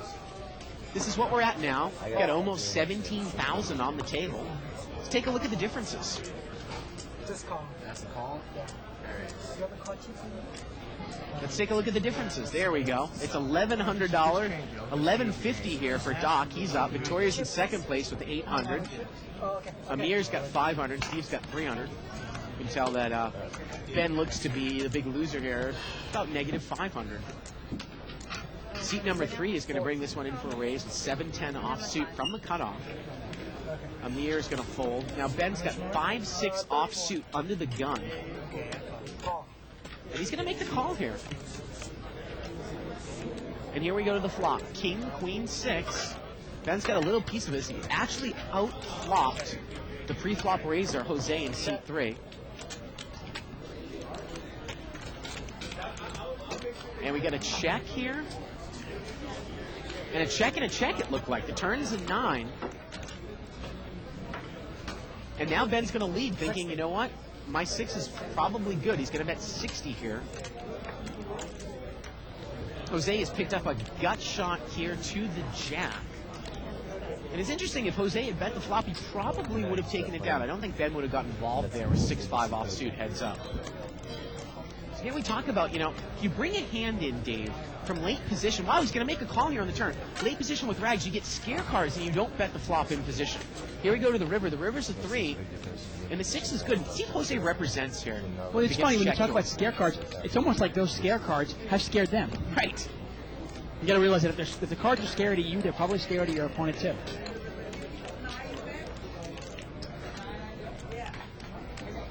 And it looks like, though, that Ben might fire again here on the river. He's going to bet again. He's going to bet 150 here. And I don't think that Jose is going to call here. And that's why sometimes, you know, we like to bring in hands from late position, like 5-6 suited, 6-7 suited, Dave. Because you don't have to hit your hand, but you can use a Broadway board there to bet the flop and take it down. Yeah, of course.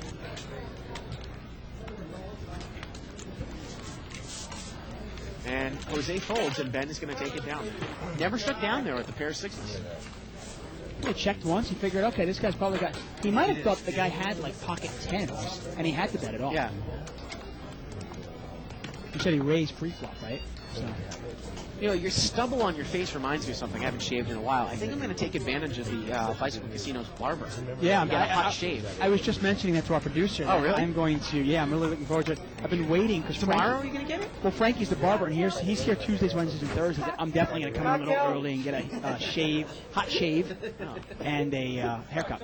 Shave it, a haircut, 2 bits. See, number 4 is going to limp in here with 7-5 offsuit. Or as my wife likes to say, the shit shower and shave. Four-way action. Oh, set of deuces for Amir. Yeah, he's got bottom set here. See how Amir plays it. Now, no one really has anything. Victoria's got middle pair. And that's a real unscary board. Amir checked it from up front. The turn's a 10. It gets checked around. I mean, I guess if there's ever a time to slow play a little bit, it might be there, only because nobody's got anything. But once again, nobody's got anything. He's going to bet 25 here. I think that's Victoria's going to call here with middle pair, and she is drawing dead. And the river here is a 4, and Victoria makes trip 4s. Talk about reverse implied odds, folks. There it is. That is the essence. Look at this. Amir bets 50, and Victoria's going to mini raise him to 100. I think it's a clear cut, probably overbet. Re-raise here. I think it's an overbet maybe right here. Put him on a 4. I think you overbet this, hoping she's got the 4. And he's going to re-raise. You specifically put her on the 4 because she's raised it now, and he's going to bet 300 more, and she's only going to call. Yeah, he's And going to she's make it gonna call 300 more. She makes the call, and he's going to take it down there with bottoms full there. Deuces full of fours. And I was going to say, I'm not a big fan of slow playing, but if you're going to slow play ever, that might be one of the few times the board is queen 4 And Amir deuce. did make more money by slow playing. Yeah, the board is queen 4 deuce rainbow.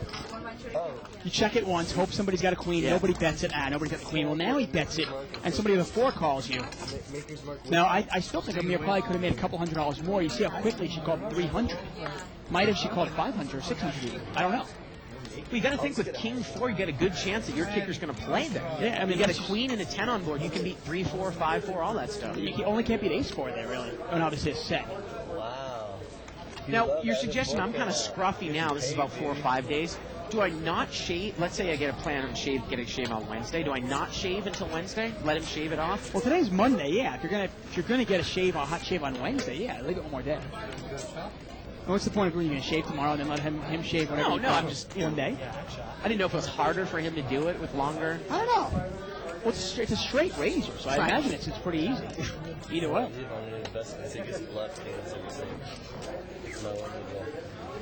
I've been shut down twice, but I'm due for one. What moves over here to seat 8? And the big blind moves over to Doc in seat 1. The only thing, I mean, Donna's kind of left herself open for this. Donna actually said that if you shave twice, back-to-back days, you might get a rash. And I'm only wondering, is that what happens to you, Donna?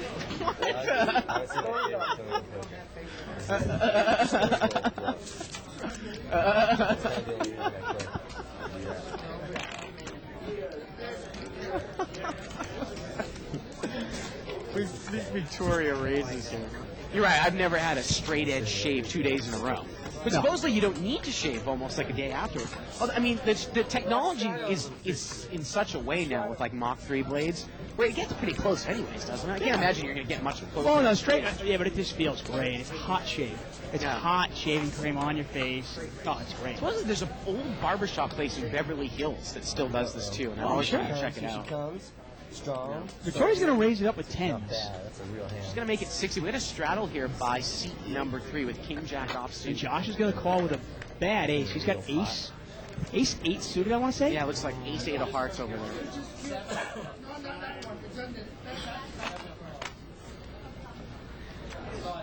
And it looks like Jose is going to make the call here with King Jack. He does. And she's got to dodge a lot of overcards there. Three-way action. Oh, wow, look at that. Josh flops a flush here. Wow, and Jose has got top pair, but no heart. Does he really want to get involved? Now, Victoria is going to throw a continuation bet here. And Now, might you raise right I away was hoping gonna she's say, got a we king? saw a hand like this with Jonas a few weeks ago. He made a lot of money. He raised immediately with the nut flush. You make kind of a little mini raise. Make a pot builder. Make it like she wants to stick in there, possibly with the 10 of hearts, Dave. Well, you raise it here. Well, he's so short. I don't know if he's going to be able to finesse it that much. Right, but my only thing is if you raise it here, nobody possibly puts you on the hearts, right? And maybe if she's got ace king, she calls you. You know the thing is though, he's got about 300. So if he raises, in essence, he's moving all in. And she really? still might call with 10s. You never know. Well, he's going to make a smooth call here. You know, he's got so... Then the problem for him here, though, is that Actually, by smooth calling with only $300, okay? Yeah. Now, if you have more money, I think it's a clear-cut raise. But with such little money, I don't mind that call. you might actually call there because now you've got a king behind you. Now Right. Jose's thinking, shoot, should I call? Should I raise? Or should I just fold this? Now, the only thing that he might get Good lay down hurt by by Jose. here is if another heart comes. But you know what? She still might call with the 10 of hearts. Here we go. Yeah, the she turn. might. He doesn't have enough money to get... I don't think he has enough money to get Victoria off the hands. And you know what? Victoria might put him on a high heart draw, and she just might move him in here for on the last 150. You never know. Definitely. If he's got like ace-jack with the ace of hearts. Yeah. And that's what she's going to do. She's going to move him in. Yeah. And that's one of the reasons why, obviously, calling with a short stack like Right. that was correct. But if you've got, like, say, 3,000 or 4,000, you want to win a big pot, you've almost got to build it up a little bit Right, right. and hope she's got ace-king. Or even better, hope she has aces.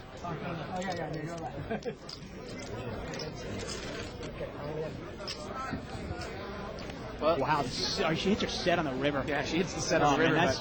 that's but- not fair. And he hasn't shown it to her yet. But he flopped the nut flush. Yeah, and she takes it with class there. She goes, okay, nice hand. You had me. Did anybody hear me comment about John Bonetti, or is that during the time that we were off? We all heard you. No, I mean, it was at the time when we were off today. I'm not sure.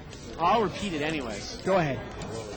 I was playing earlier today, and I raised it with pocket nines. Benetti called me with king, queen, and the small blind. Flop came out queen, queen, 7. Made about a 3/4 pot checked continuation you? bet. He checked. He Hollywooded up. Everybody knew he had a king. He checked, called. A queen, you mean? A queen. The turn was a 9. I filled up on the turn. I, of course, bet it. He check raised me all in. I immediately called. Expletive, expletive, expletive. You mother expletive to the dealer. You mother expletive to me. You've got a horseshoe up your ass. That's John Benetti. Wow. We were all It's laughing. amazing that people seem to forget that it's a 7-card game. But they only, they seem to conveniently remember it's a 7-card game when they need the turn of the river to win the hand. Yeah, get them over here. But when they get sucked out on Yeah. it, they forget. Most cities don't play. I mean, the funniest thing is you look at that hand and you go, where did the majority of the money go in? Right? Majority of the money went in on the turn, right? When you were ahead. Good old people. Yeah, good It always seems to amaze me. bluff every time. People seem to have such a short memory when Well, they he was suck going out. to check it to me on the turn, Dave, anyways, and of course I was going to take a card and probably fold on the river if I didn't fill up. Exactly. It's always amazing when people seem to have such a short memory when they suck out, Right. but they remember it forever when you sucked out on them. Doc is raised here to 50, Dave. And it's interesting. He's got pocket deuces, but again, I wonder. Victoria's going to call with ace-9, and I just don't know where you're at against Doc here. Doc has played, 6 hands all night? Yeah. How do you call that raise? See, 4 calls with hearts. He's dominating Oh, with hearts. wow, look at this. And the flop comes out with a heart draw. Uh-oh. And Doc's going to get rid of this real easy. Well, Victoria leads right away with the nut flush draw. She bets 300. 300 for what, $150 pot? Yeah. 300 to $150 pot here. Man, that's a big bet. I mean, I guess she figures, why not take it down right now? And the funny thing is, she wants Steve in there. You caught it, I would have. Man, that's a big, big bet. And look at that, the heart on the Wow, the turn. turn, we can see the rabbit cam. The turn was a heart. Wow, and she would have won probably $1,000 from that guy. Again, like I said, I don't mind Victoria's play, but she goes back and watches this. Again, I question calling ace rag hands against very tight, solid pre-flop players. Maybe she might come back and say, I'm not going to get in trouble if I hit my ace there against Doc. But we've seen her put a lot of money in with ace rag tonight, right? The only question I have is also, why are you betting? And obviously her bet amounts are something she should work on, at least in my opinion. Betting 300 to win 150, what's going to call you? Only hand that's killing you, right? I mean, only a set, or maybe pocket aces or pocket kings, and in that case, you're behind. I mean, I guess she figures, hey, I've got my ace, plus I've got hearts. I've got probably at least 12 outs if somebody has a queen. Heads up here. Josh Barlin with ace-queen. Excuse me, Jose Barlin with ace-queen, and Josh called with ace-9, and Josh outflopped him. Yeah, look at that. Check, check. Jose's going to take a card. You better hope he doesn't get an ace now. Turns a 7. Let's see if Josh leads in with the ace-9. No, he doesn't. And the river's a 4. You just want to put money in the pot. Now he's going to bet. Now he's going to bet, and Jose's made nothing. Might Jose call here with ace-queen? He's going to bet 55 here. You calling all in bet with that, right? First show? Anyone race? And Steve was thinking about it. He's saying, would you call an all-in bet? And I think she definitely does. And you would have been in bad shape. And Jose's thinking about calling here with ace-queen high, Dave. No, I probably wouldn't. The funny thing is her big bet actually saved Steve from huge reverse implied odds. I wouldn't have done it. And he made the call with ace-queen high. Once again, you talk about on the river, I really like the bet by ace-9. Or say for some reason you had 4-5 there, and the guy let you get there. If he played it like he had ace-king the whole way, why not bet the river? You might get a value call there, right? Yeah, for you, I probably would have. Just for the call. Guys, I've been really impressed with Victoria's play all night. She's real solid, real aggressive. Not to make a blanket statement against women or about women, but rarely do you see a woman playing that aggressive. Well, I you like it. usually can peg women. Again, I've had this conversation many times with Shirley Rosario. That they're normally kind of ultra weak, or excuse me, ultra tight, and usually kind of weak tight, right? Yeah. Passive, they wait for that big hands. Right. Victoria's kind of, Calls for a little party, guys. she's not played like that at all. She's played it real aggressive, betting her draws strong, betting her hands strong. Button's going to raise here to 45 with king 6 suited. We're going to see a few callers here, Dave. Dealer. And we're going to go be a $150 pot going 3 ways. King 6 suited brought this one in pre-flop. 10-9-9 here. Well, no one really has much. Jack 6 of clubs and 8-4 of diamonds. I tell you what, I don't have a 9 or a 10, so I check. And everybody checks. Turns a king, and now he's hit his king.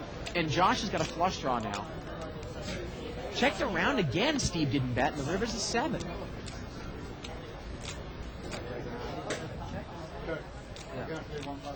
I imagine this is going to go check, check, check at this point now, don't you? I check. I check. King is good here. And again, we talked about, you know, even up and down there from up back in late position, he still didn't want to put money in there because he was scared that maybe someone was sandbagging a 9. He definitely could have been beaten by a bigger king. Right. And again, it just puts you in a tough spot there with those hands, right? Oh, yeah, definitely. I mean, if you're playing king 6 of spades there, you really want to hit like 2 6s. You know, and hope you're up against 7-6. Or an overpair. Button moves over to C5, Victoria. Once again, I just want to give you an update. You can go to my blog has been updated. You can go to liveatthebike.com. So click Friday on night's Under the blog Gun. is up there, yeah. Friday, yeah, my blog, which is basically about Friday night, is up there.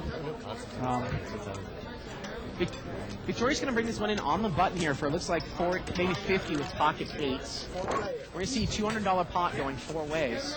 Yeah, Mir's got king queen suited. Yeah. That's not a good flop for king queen suited. Ace 4 deuce here. And Victoria's got the best hand. She's only facing 1 overcard. Yeah, Ben's got I mean, it's not a bad flop for 3s, I suppose. I mean, any 5 or any 3, he's got the best hand. She's going to bet out again here. She bets 40, Dave, into about a $200 pot. Again, we talk about these bet amounts.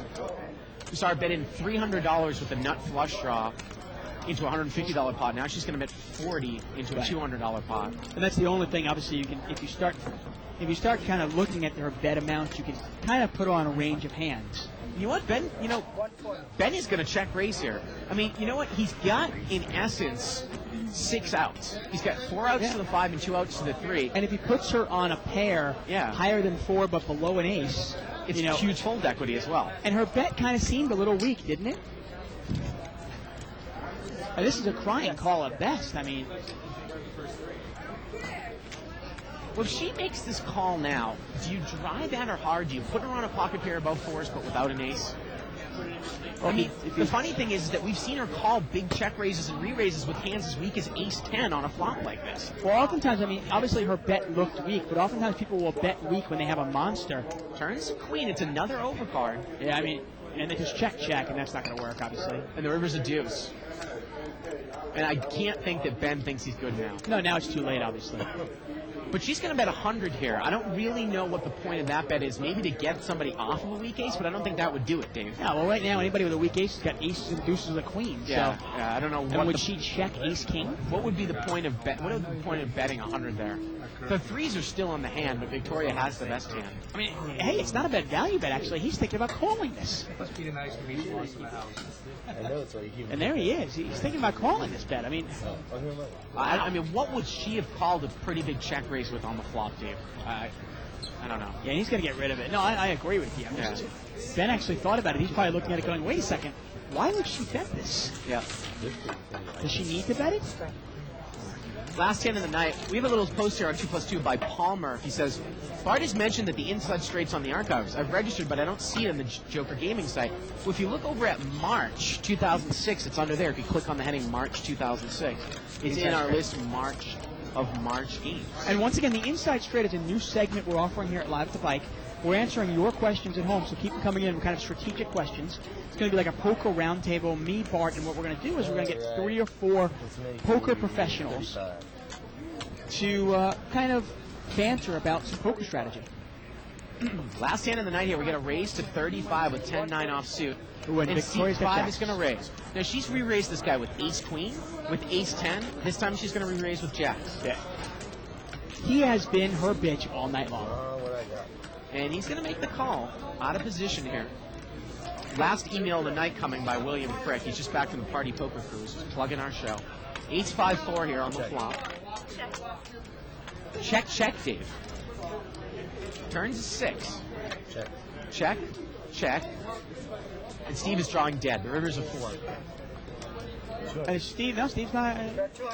He's going to bet 200 now. Wow. Now, do you buy it? And she's going to immediately call. Yeah, just doesn't make sense, folks. Remember, your bluffs need to make sense. You're trying to represent something. What?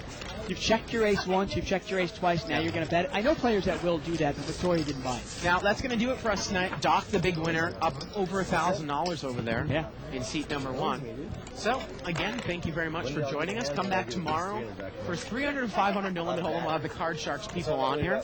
Check it out. Biggest restricted buying game in town, and it's the best restricted buying Definitely game the in best town. value. So for everybody here in the booth, I'm Bart Hansen. For Dave Tuckman, good night, everybody, from Live at the Bike.